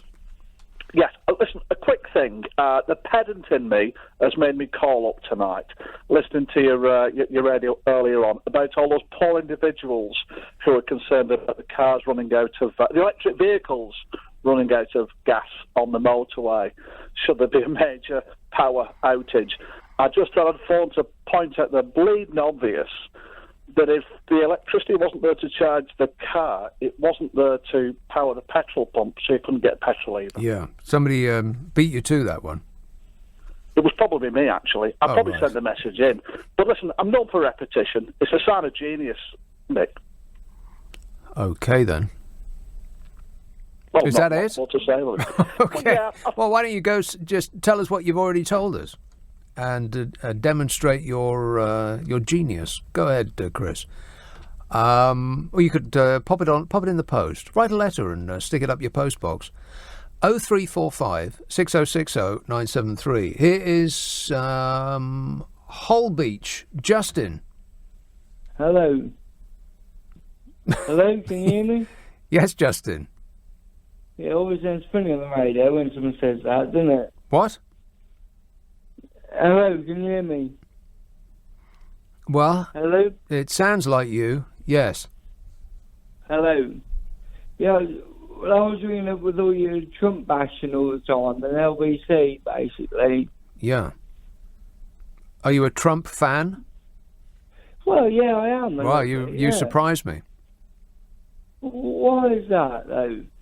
We've had American presidents in the past that have been terrible, haven't we? Yeah. Name one. Well, Obama. Terrible in what way? Well, I believe he dropped more bombs than anyone else, didn't he? Or on us? In peacetime. No, not on us. No. In peacetime. Well, by definition, not peacetime then. Yeah, I believe in peacetime, Obama dropped more bombs than any yeah, but if you're American dropping president. bombs, then that is an absence of peace, though, Justin. You are at we're war. dropping bombs in Syria and Afghanistan, God knows where he's dropping them, you know, but he dropped a hell of a lot. Right. And so Donald is better because he's not warlike. Is that what you're saying? Yeah, that's right. Yeah. I'll bring us into war. Yeah, Donald Trump is trying to make peace. Yeah, sure he is. Well, he's trying to by speak picking people fights rather than with everything that moves in front of his eyeballs, he's trying to make peace. Well, he spends his entire day on Twitter picking fights with people. What are you talking about, Justin? Well, on Twitter, all adults don't, pick fights. Bingo! Yes, they don't. No, that's right. Adults don't. Unfortunately, don't make fight on Twitter. We don't have an adult as the President of the United States of America. You are going to love President Trump. We got a whiner. I'm a whiner, and I keep whining and whining. Okay, so we've got President Bush then. So we've got the Iraq War, which was terrible. I mean, what was the point in that really, apart from moving Saddam Hussein, where it didn't benefit anyone, did it? Right. Well, forthcoming attractions, America is going to have a war with Iran. Or Mexico, or it could be Melissa McCarthy. We just don't know. There's no reason to suggest that, is there? There's no reason to suggest that America might go to war with Iran. What, apart from sending the fleet there? And well, because he's helping us, isn't he? He's helping us. They took one of their ships, he's sending ships to help us out. Really? That's what you think that Donald Trump is doing? Helping other people? Of course, yeah. Well, he's helping us. Well, he's a very helpful person. Yeah, he's helpful just like he's smart. Trust me, I'm like a smart person. I mean, you can keep blaming things, but, right, as far as I can see, Trump's speaking to people rather than just dropping bombs and, causing conflict and that. Yeah, that's the thing about Donald Trump. He hates to cause conflict. Yeah, he's all about peace. Well, I'm not saying he's articulate as such. He says some things Nobody's talking about whether he's articulate or not. We're talking about what he says and does, not the way in which he says it. Well, although you were quite right, it's not the mark of a grown-up to pick fights on Twitter, but he does it every minute of every day. Every time I open Twitter, there's a screed of 20 or 30 tweets from the man. But if you're seriously talking about countries worrying about what someone says on Twitter, then you've got something wrong with you, surely. Justin, he announces government policy on Twitter. Yeah, well, he suggests things on Twitter. No, he doesn't suggest them. He announces government policy to the surprise of his own government. Well, I disagree, but okay. Well, I don't care whether you disagree or not. It happens to be true. Okay. It's one of those inconvenient things called facts. What about the president before that then? Bill Clinton, right, we've got to look at him then. Go on then. Right, with Jeffrey Epstein and everything, 26 times. Well, Donald Trump used to be a friend of Jeffrey Epstein's too. Well, Donald Trump met him a few times, and that's been pumped into the news, hasn't it? But let's be honest, Bill Clinton was much more of a friend. How do you know that? Donald Trump. What do you mean by more of a friend? Well, they were closer? Best buddies? Yeah, because Bill Clinton's been on Later Express 20. Oh, Justin, please, seriously, mate, stop getting your news from Donald Trump's Twitter feed. This is embarrassing, but you do fit right into his entire demographic. I love the poorly educated. Oh, it's painful. The moment you started to speak, I thought, this has got to be a Donald Trump fan.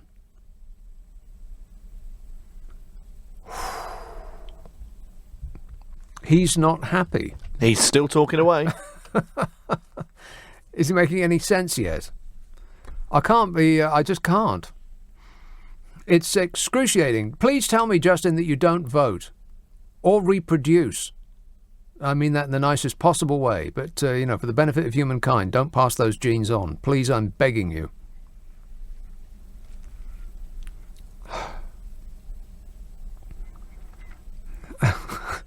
It's just, every now and again, what?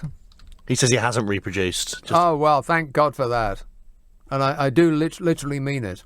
I'm thinking of getting religion, just based on that piece of information alone. Thank you, Jesus. Thank you, Lord. There's hope for the human race yet. As long as the electricity doesn't go out. And a surprise on line 8. Who's on line 8? Oh, my God. It just gets worse and worse. Well, I'll keep him waiting for about an hour and 10 minutes. We'll put him on after 1 when I'm not here.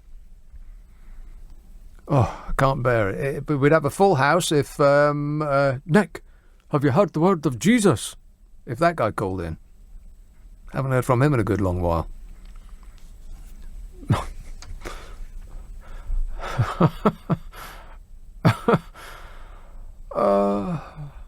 It's a wonder how I get through it, isn't it? I'm a marvel, really. A marvel of medical science. I've got pills that are propping me up. If you shake me, I sound like maracas.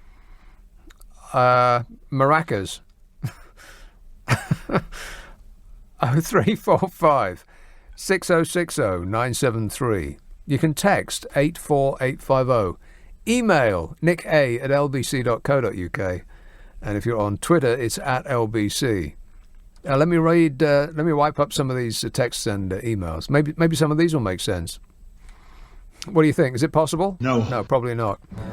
Chris says this country has been going down a plug hole for at least the last 30 years because of the deliberate managed decline agenda. Daniel says, so when the economy was growing... Oh, no, I read that. Christopher emails, Sajid Javid said... I don't know, is anybody interested in me finishing that sentence? Probably not.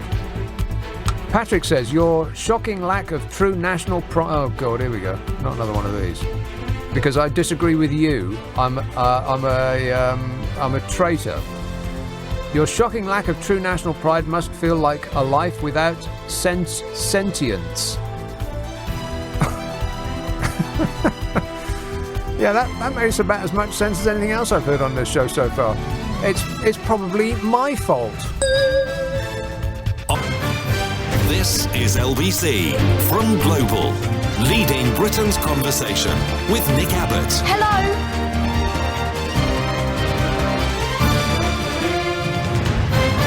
I feel lightheaded. That's what I feel. Anyway, there's more on this missive from a person called Patrick. Anybody want to hear the rest of it? No. It says, your shocking lack of true national pride must feel like a life without sentience. That makes no sense. Of course we needed Europe back in the 1970s when Britain was on its uppers, but now we've moved on, says Patrick. Today we Brexiters are proud enough not to rely on the big boys dusting us down each time we fall off our bicycles. We've been relearning how to ride for 45 years now, so isn't it time we ditched the stabilisers and tried freewheeling on our own?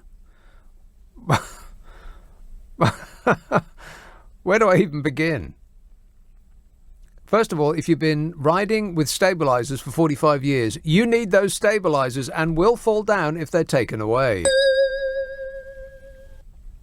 And when we joined, you could put it like this more accurately, when we joined the European Union in the 1970s, we got off our bicycle and got into a car and zoomed along in the fast lane.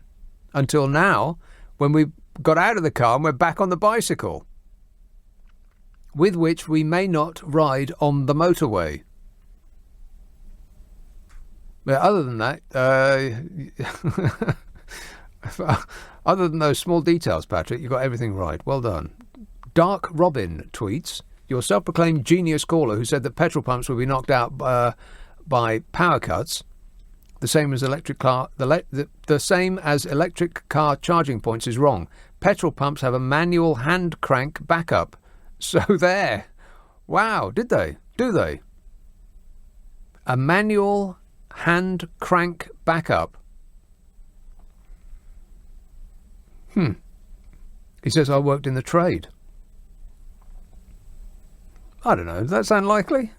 Where is the manual hand crank backup?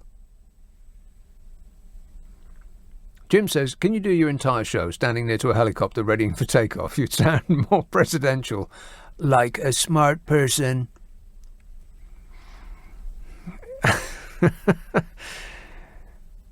Yeah, he always has. That's what passes for allowing the press access to his presidentialness.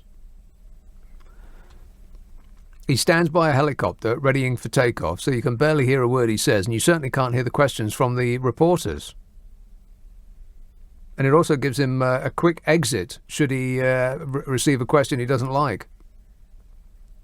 Paul says Trump is just a big orange ball of self-esteem. Well, like I said, Jabba the Hutt. No, Jaffa the Hutt. And I came to that conclusion when I was watching Star Wars. I rewatched all of them this week, and I came away with a very strong opinion about each and every one of them. A completely different opinion about each of them, but in very vivid and strong terms. But I don't wish to talk about it. In fact, I don't even want to bring it up. Have you seen Star Wars lately? No. I haven't seen it, actually. Isn't that bad? Ever? Never seen it. I've Ever? seen one scene. There's a guy called Darth Maul with a double lightsaber. No, that's not Star Wars. Oh, my God. Oh, I feel like I've got the wind knocked out of me. Oh, it's painful. Darth Maul.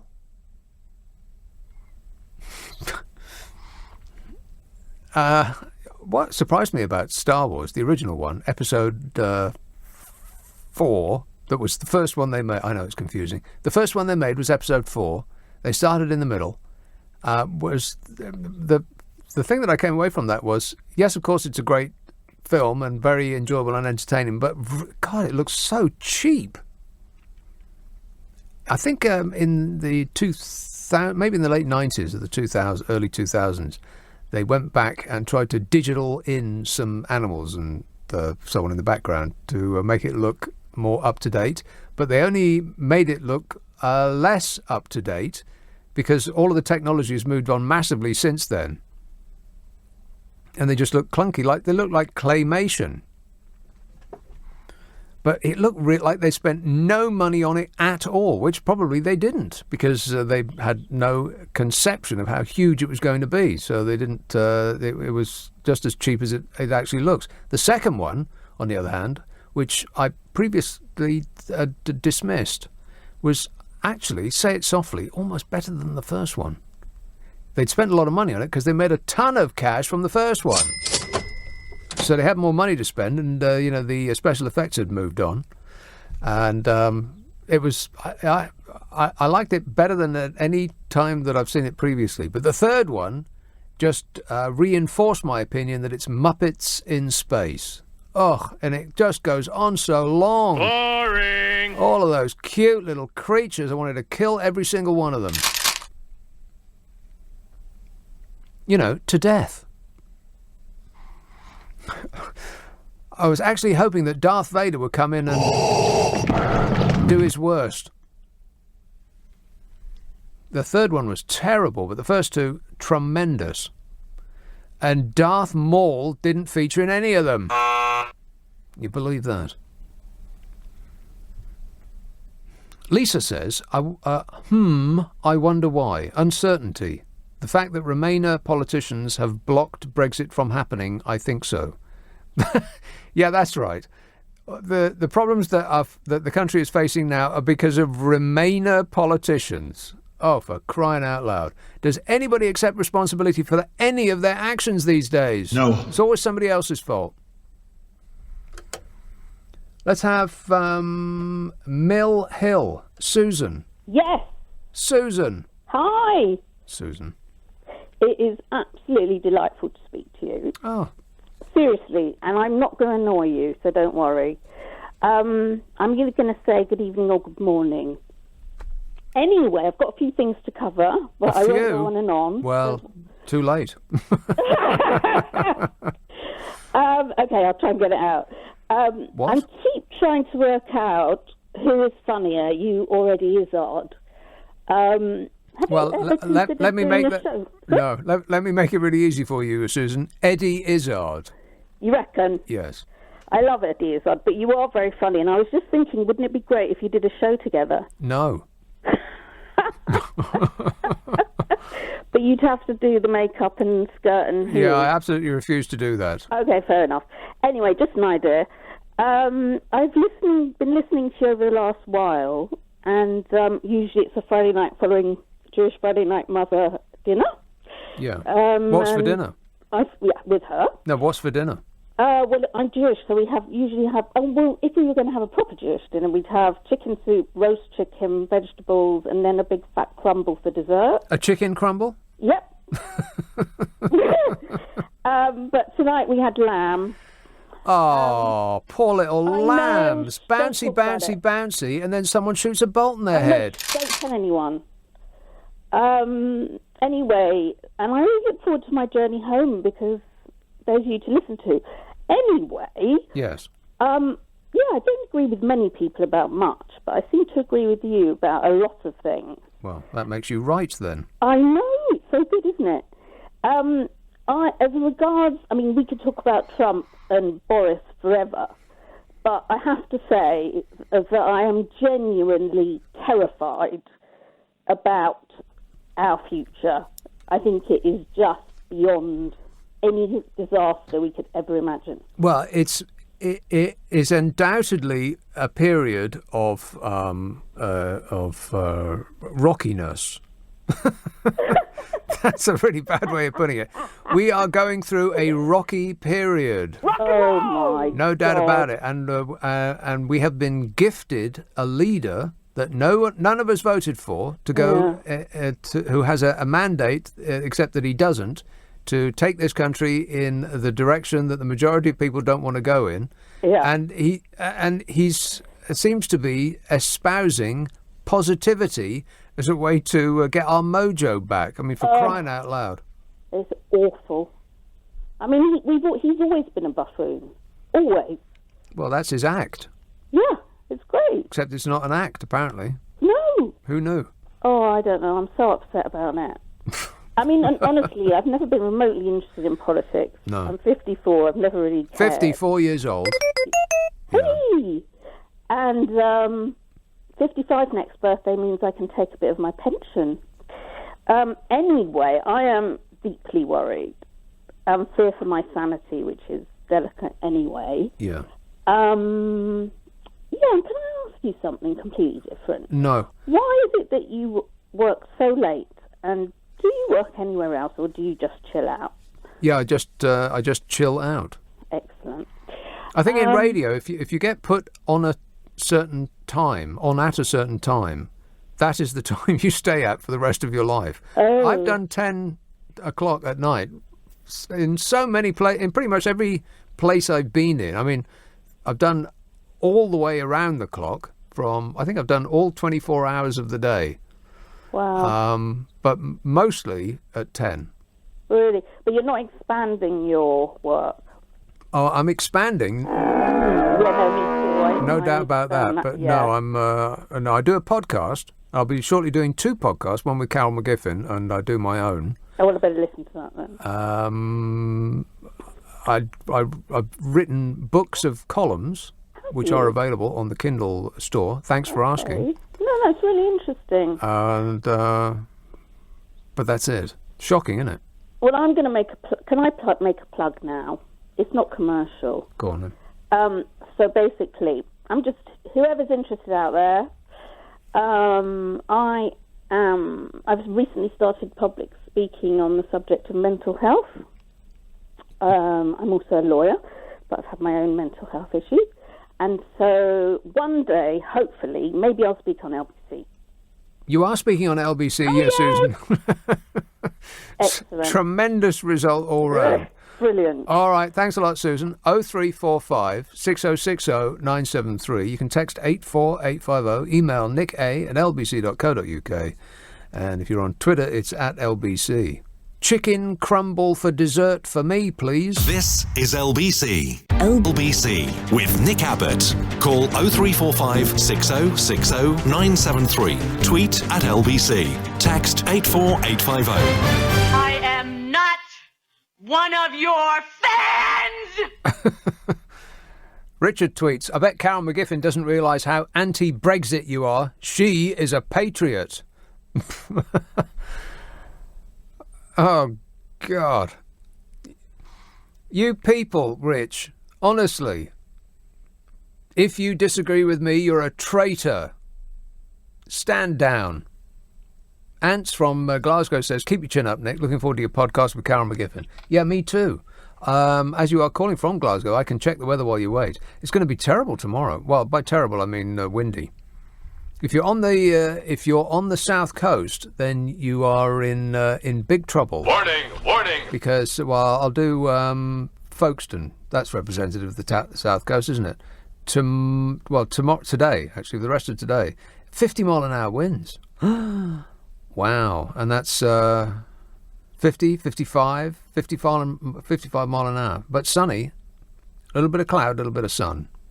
In Glasgow, meanwhile, raining tonight and raining tomorrow, and raining on Sunday and raining on Monday. And wow, look at that. There's no rain on Tuesday. What? I am stunned. But there will be rain on Wednesday, nothing on Thursday, and then raining next Friday and Saturday and Sunday, and Monday and Tuesday and Wednesday and Thursday.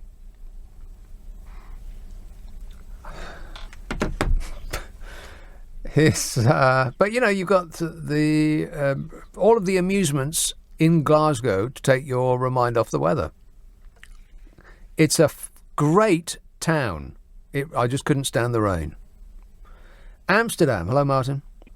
Hello, Nick. How are you tonight? Great, mate. Super duper. Thanks for asking. All right.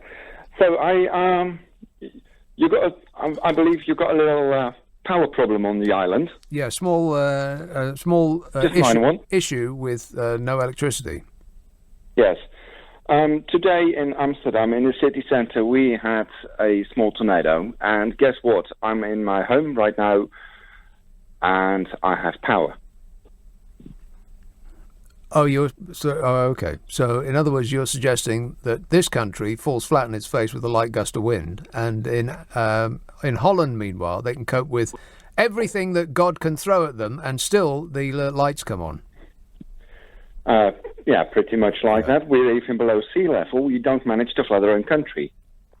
I think small tornado is actually the name of a product that you can buy in the cafes there. Isn't that right? You should ask the British youngsters I take on my train every week. Yes, that's right. The only people reeling about Amsterdam off their heads are British youngsters. Yes, that's correct. Yes, correct. And locals tut at them, don't they? Yes. I make good... Let me say, I tend to sell very much tickets between the airport and Amsterdam on the train. So we're doing a good business. Right. Just make sure you keep the windows fully open. They can't. Oh, they don't open. Right, okay.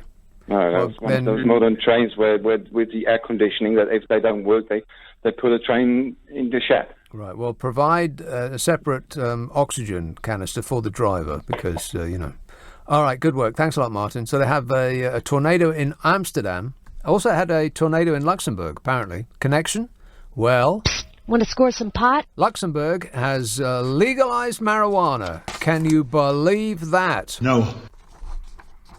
Kelvin says Luxembourg is not boring, it's laid back. Seriously, you just need to know where to go. Just remember the whole of Europe doesn't have a pub culture the same as the UK. Is that the difference? Says Kelvin. No, the difference is Luxembourg is the world's most dull capital city.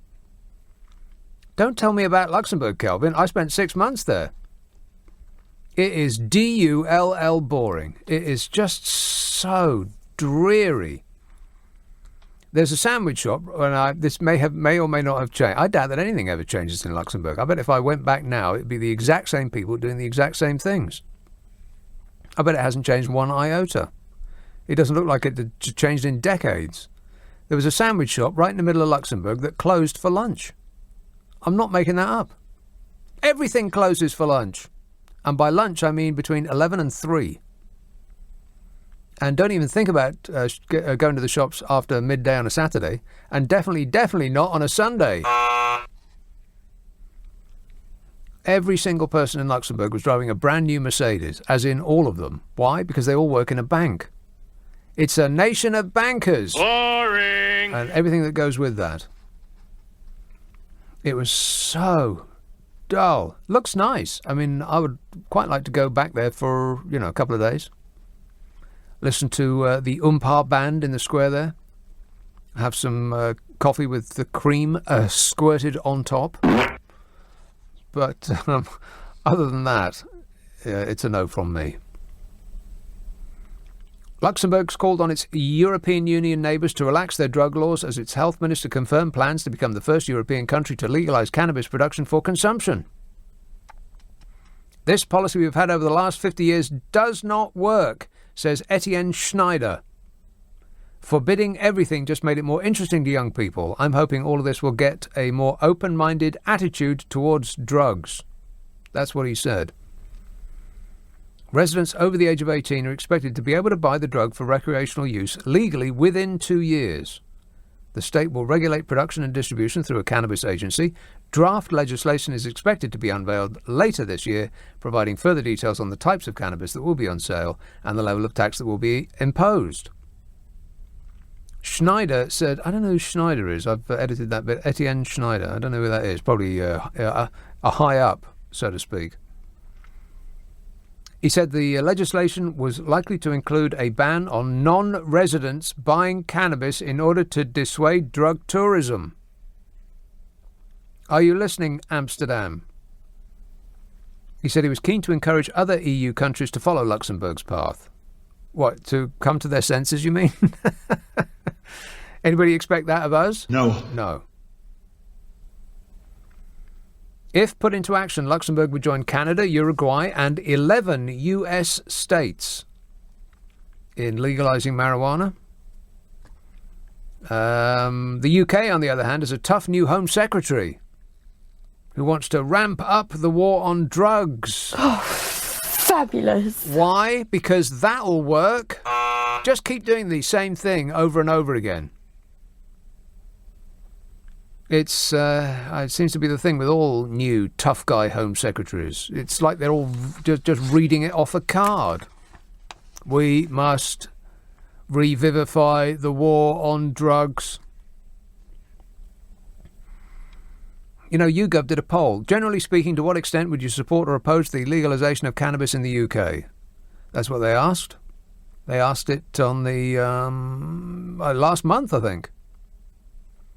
Strongly support, 18%. Tend to support, 35%.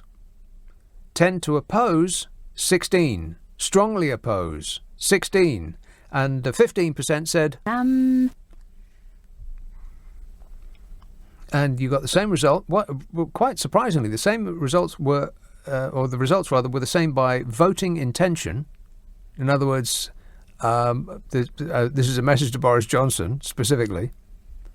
The people that intended to vote Conservative did not think any differently from the majority. And neither did men think differently to women, and neither did people think differently in the various regions. And surprisingly, age did not differ. Did not make a difference to these results. Now, you'd have thought that old people would be dead set against it, and younger people would have been doing a happy clappy dance just at the very thought of it. But that ain't true. The numbers were pretty much the same. Strongly or tend to support was 35 plus 18. So 35 plus 18 is like 3 plus 1 is like it's about 63. 63% strongly support the legalisation of marijuana, and the people that oppose is 16 plus 16. 16 plus 16 is like 48.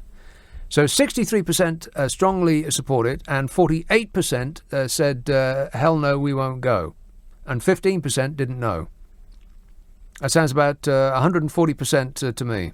So that's proof positive of something. I'm just not sure what. Here's a call in Stockton. Oh, God, I just made a huge mistake. Here's a call in... I almost made an error. Warning, warning. Here's a call in Beverley, East Yorkshire. Hello, Mike. Hi, Nick. How's things? They're great, mate. Good, good. A bit surprised you hadn't picked up on Trump's little trip down to El Paso this week. Yeah. When he went down there to see the survivors, not the victims, the survivors of the shooting in El Paso. Yes. It's 50-odd of them. They all, 100% of them, refused to see him. Well, the people who were in hospital, the survivors of the shooting, not one single one of them wanted to see him, no.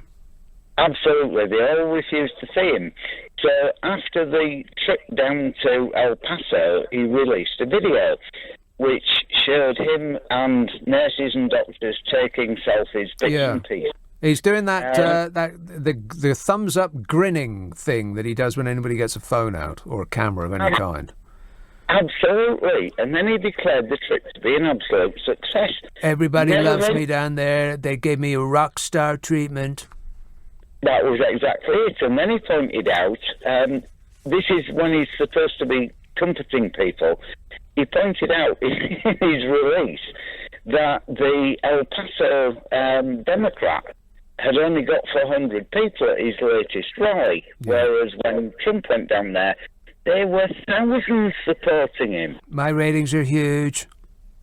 And this is supposed to be a caring person. I mean, it's unbelievable, but this was reported actually on LBC. You had an American reporter coming across with this on LBC. It was reported on CNN, but none of the British networks, BBC or anything else, have reported the total phonies of it. He is an entirely despicable human being, and it is our future to crawl across the carpet and beg for some sort of favour from him. And that's described as taking back our country. Well, I know, but we just need this chlorinated chicken. It's crucial that we get the chlorinated chicken. Well, if it's chlorinated, at least it can swim. At least it's got that. It won't get a verruca.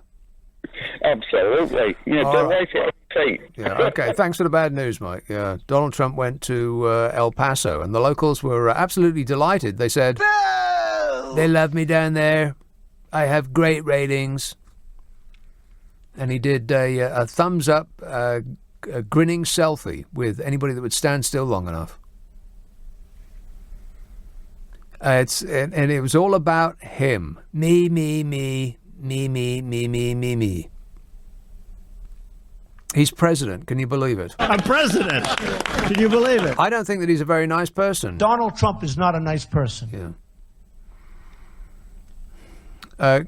Chris says, your glamorous assistant is right. Darth Maul is a Star Wars character. I know he's a Star Wars character, but he wasn't in Star Wars, was he? Stupid. Any fool know that. Aurora says, America has been waiting a long time for a president who speaks with bluntness, not political correctness, and transparency as President Trump. Even after he serves his second term, I predict another one like President Trump will be elected. It will be the new norm. The new norm. There ain't nothing normal about him. Oh, shut up! Aurora. A roaring borealis. Do I really need to get that line out of Cheers again? Hey, Aurora, you're a roaring borealis.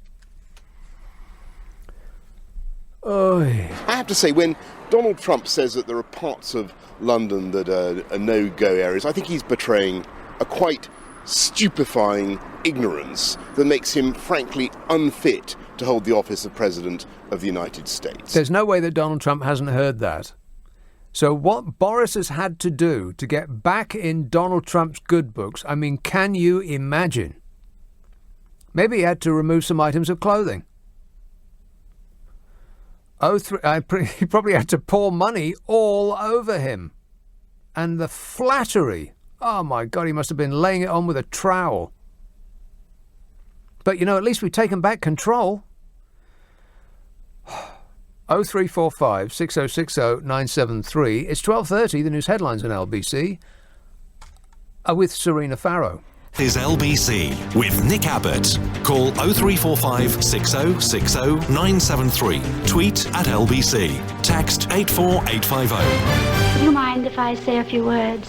Thank you. Okay, this has been cleared up. Etienne Schneider is I think it was a track off Heroes, wasn't it?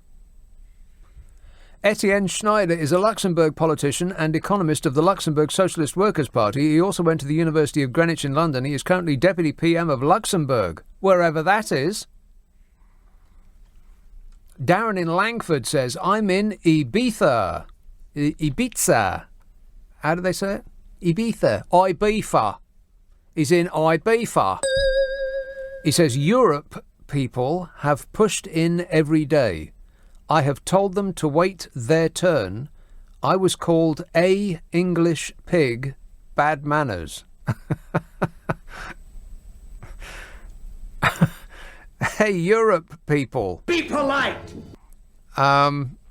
James says, did little Vader know, Nick, that a long time ahead in a galaxy far, far away, his distant offspring would be a prime minister? And Phil says, I heard your sigh and I instantly knew who was on the line. Stockton-on-Tees. Yes. Yeah. Oh, God. Oh, well, all right then. Brian. Hey, man. How we doing? Great, mate. How about this, Nick? Let's go to San Francisco, where the flowers grow so very high. Oh, you sing that, Nick? Oh, dear, that's all the time we have on that call. Seriously, was he singing at me? Let's go to San Francisco. Who did sing that? I think they were an infiltrator into the whole hippie scene. Groovy. I don't think that the people who sang put flowers in your hair and let's go to San Francisco. I don't think they were part of that movement at all, weren't they? What was the name of that act? I have no idea. Well, of course you haven't got any idea. Why would you? He has more to say. Oh, God, you're joking. Let's hope he hasn't got more to sing. You know the loving songs? What? Right. What was the Beatles song? The loving song, the Flower Power song. What was the Beatles song? Tomorrow never knows. Tomorrow never dies. Knows. What was the last track of Rubber Soul album? All you need Tomorrow is love. Never Knows. That's my favourite Beatles song. Tomorrow Never Knows. Yowza. All you need is love, wasn't it? What was the Stones' Flower Power song? The Stones. Is this? What is this? Musical 20 questions? No, you know about drugs, weren't you?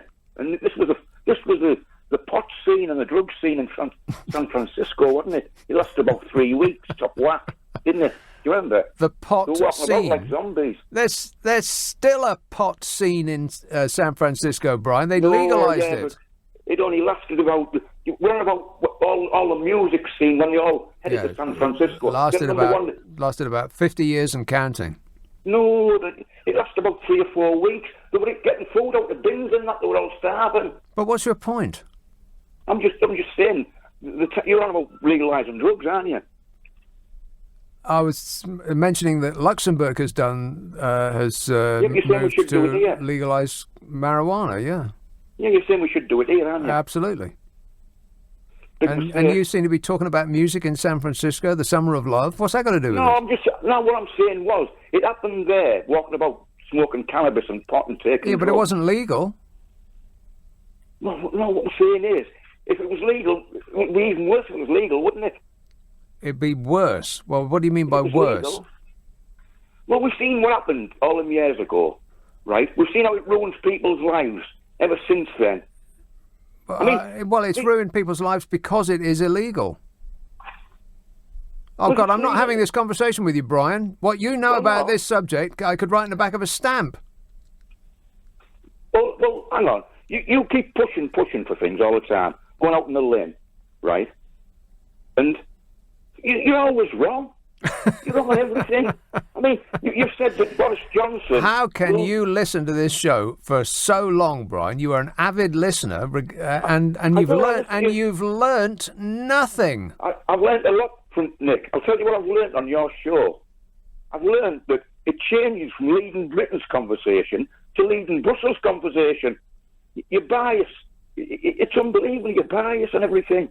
You know, when you say bias, what you mean is I've actually thought about the issue and come to a conclusion. conclusion. That's the problem.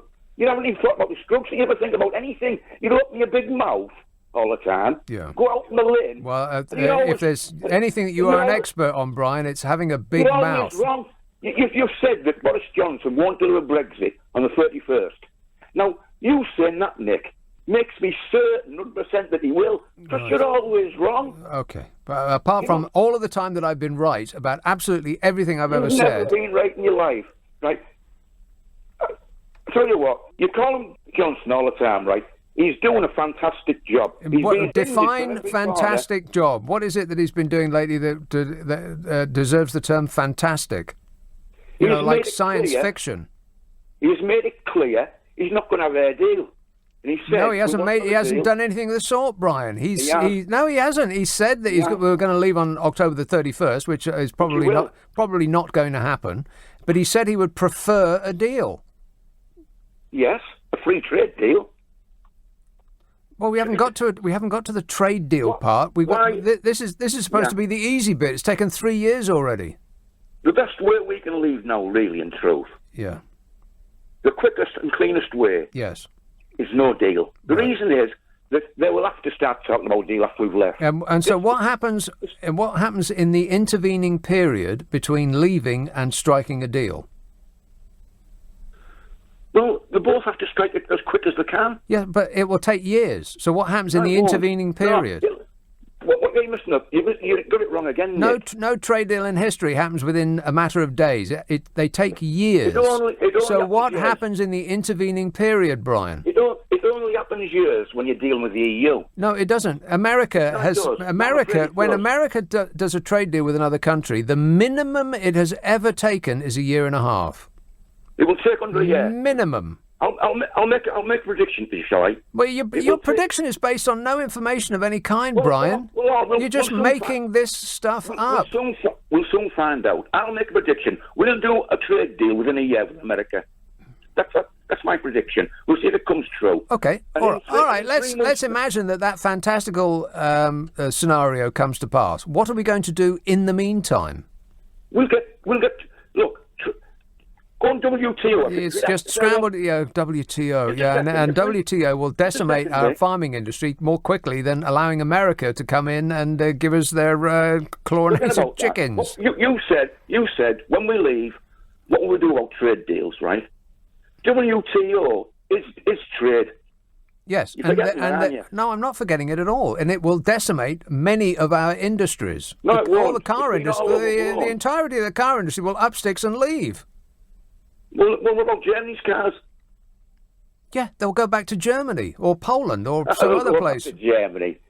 Look, Brian, do you seriously think that a car manufacturer that makes a car that has the bumper is in France and the lights are made in Poland and the window wipers are made in Italy and all these places and car bits come and back and forth and back and forth and back and forth and then they get nailed together in this country? Do you think that a company that makes cars with a thin profit margin on each one is going to stand for a tax to be levied on their goods every time they cross a border, Nick, Brian? Nick, you're out your mind. Nick, we'll see what happens. All we know is this, right, that we have to leave. The Conservatives are in power. If they don't leave in some form, they're finished. So in other words, we have to leave for the benefit of the Conservative Party? No, what we're saying is the Conservatives are in power, so they're not going to throw power away. And they know, Boris Johnson knows, if he even goes with the Theresa May deal, he's finished, right? Well, then you've got a big problem because you're not going to get a trade deal unless you maintain an open border in Ireland, which is what the backstop is all about. No, that's another thing that's been concocted to keep us in, isn't it? It's been manufactured, that. Only by conspiracy nuts such as yourself, Brian. The only reason there is no technology on that border now is because the EU don't want It's because it doesn't exist. No, it does exist. No such thing exists that could handle the job that is required. It may get invented in the future, but at this moment, it does not exist. The ERG have put it to them. Oh, my God, the ERG!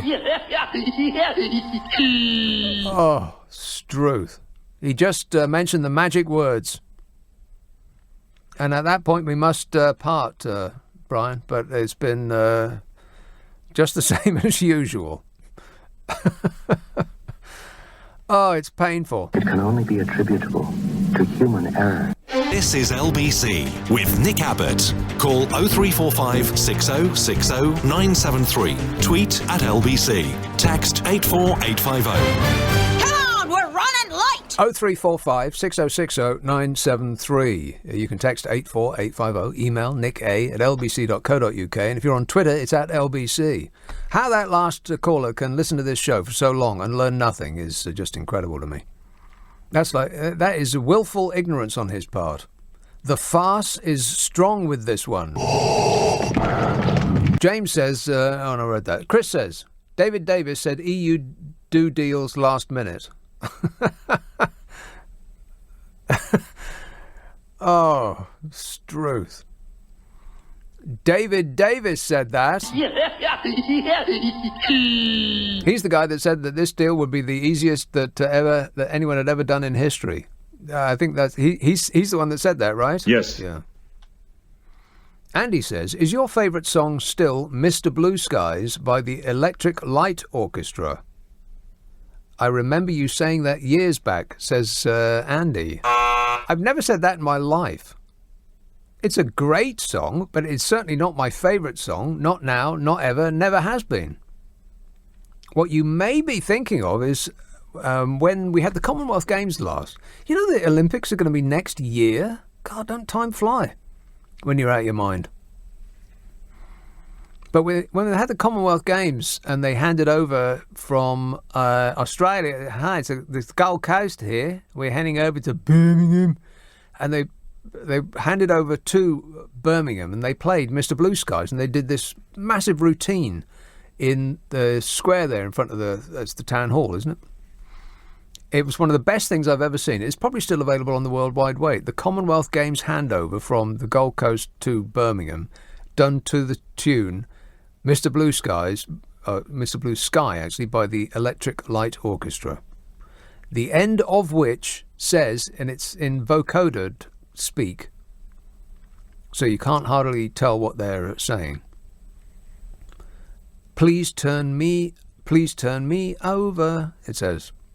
Because it was the last track on side 1, I think, on the original vinyl release. And so they were asking you to turn it over.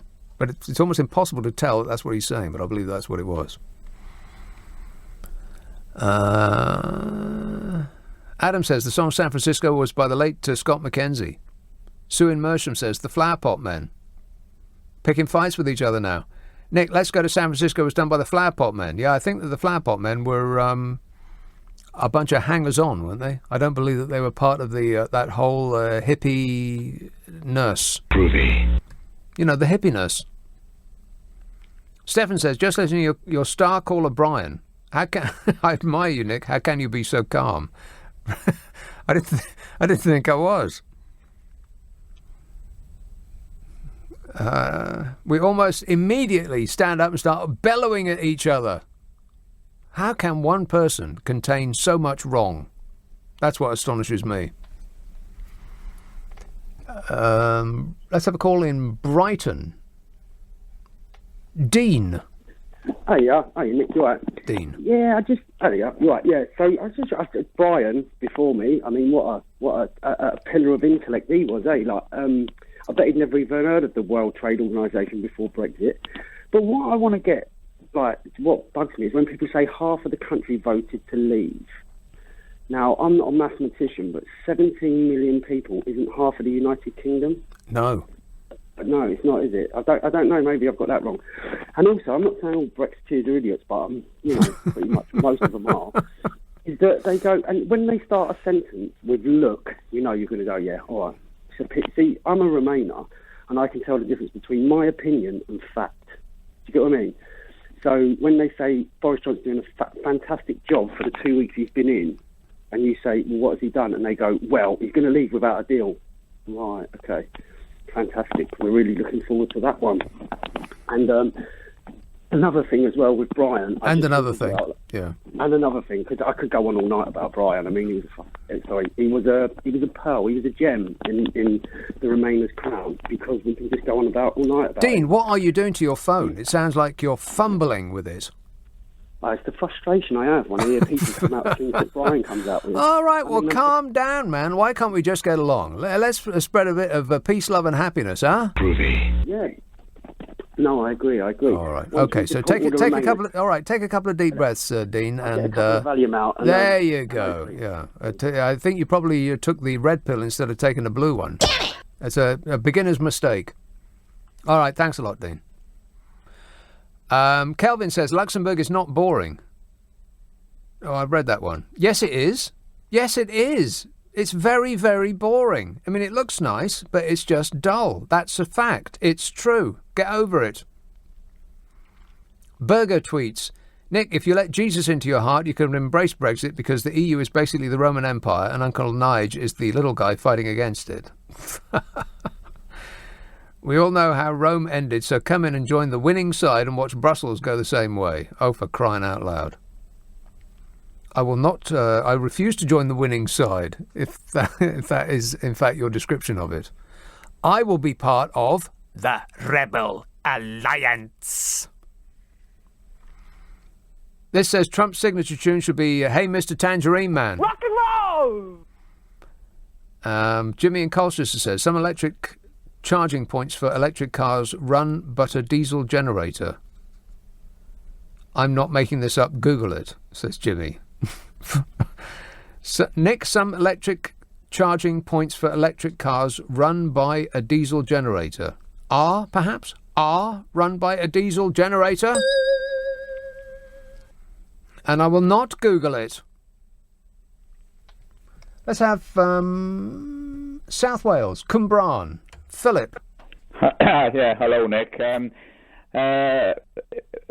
has anyone thought? I'm not a conspiracy theorist in that sense. No, I am not. But this power cuts that's taken place. Yes.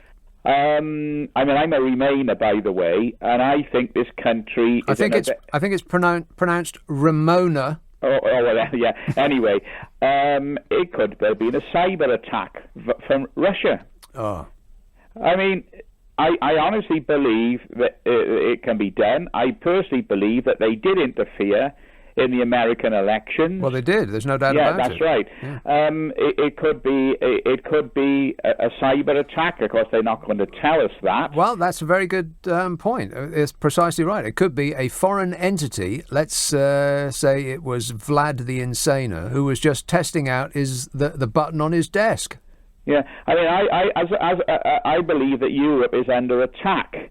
I mean, you've got Donald... Well, our democracy is certainly under attack. Yeah, it used to be years ago, Reds under the bed was... I'm 65, and years ago it was Reds under the bed. Well, we have a leader of the Labour opposition party, Jeremy Corbyn, who is extremely left-wing, but you've also now got... But that doesn't make him a friend of Vladimir Putin.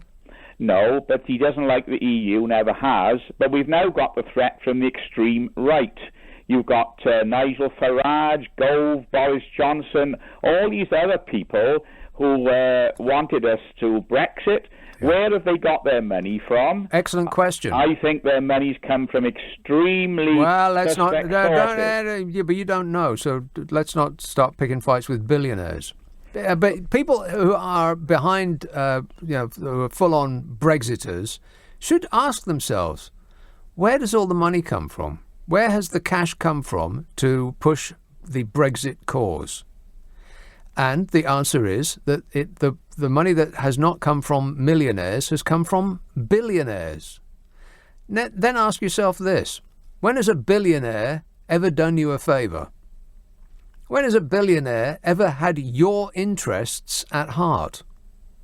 I mean, do you really imagine that would be a scenario that would come to pass, that a billionaire would be acting in your best interests? Ask yourself, why are they so interested in getting us out of the European Union? And then just read the newspaper reports of the people who have been the biggest donors to the Leave campaign, who have bet against this country and continue to do so. I ain't making it up. They've admitted as such and have boasted about it.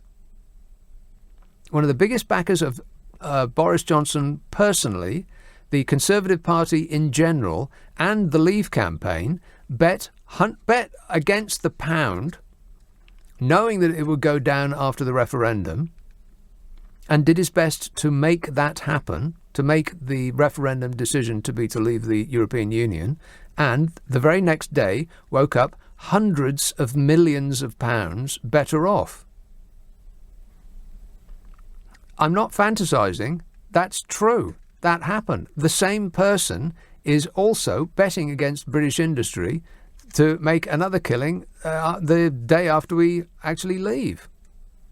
And he's not alone. The people who are most keen on us leaving are the ones that are betting against the country. I mean, at least some of them are still here. Most of the people who are trying to determine the direction of this country didn't even have the good grace to stay here. They've left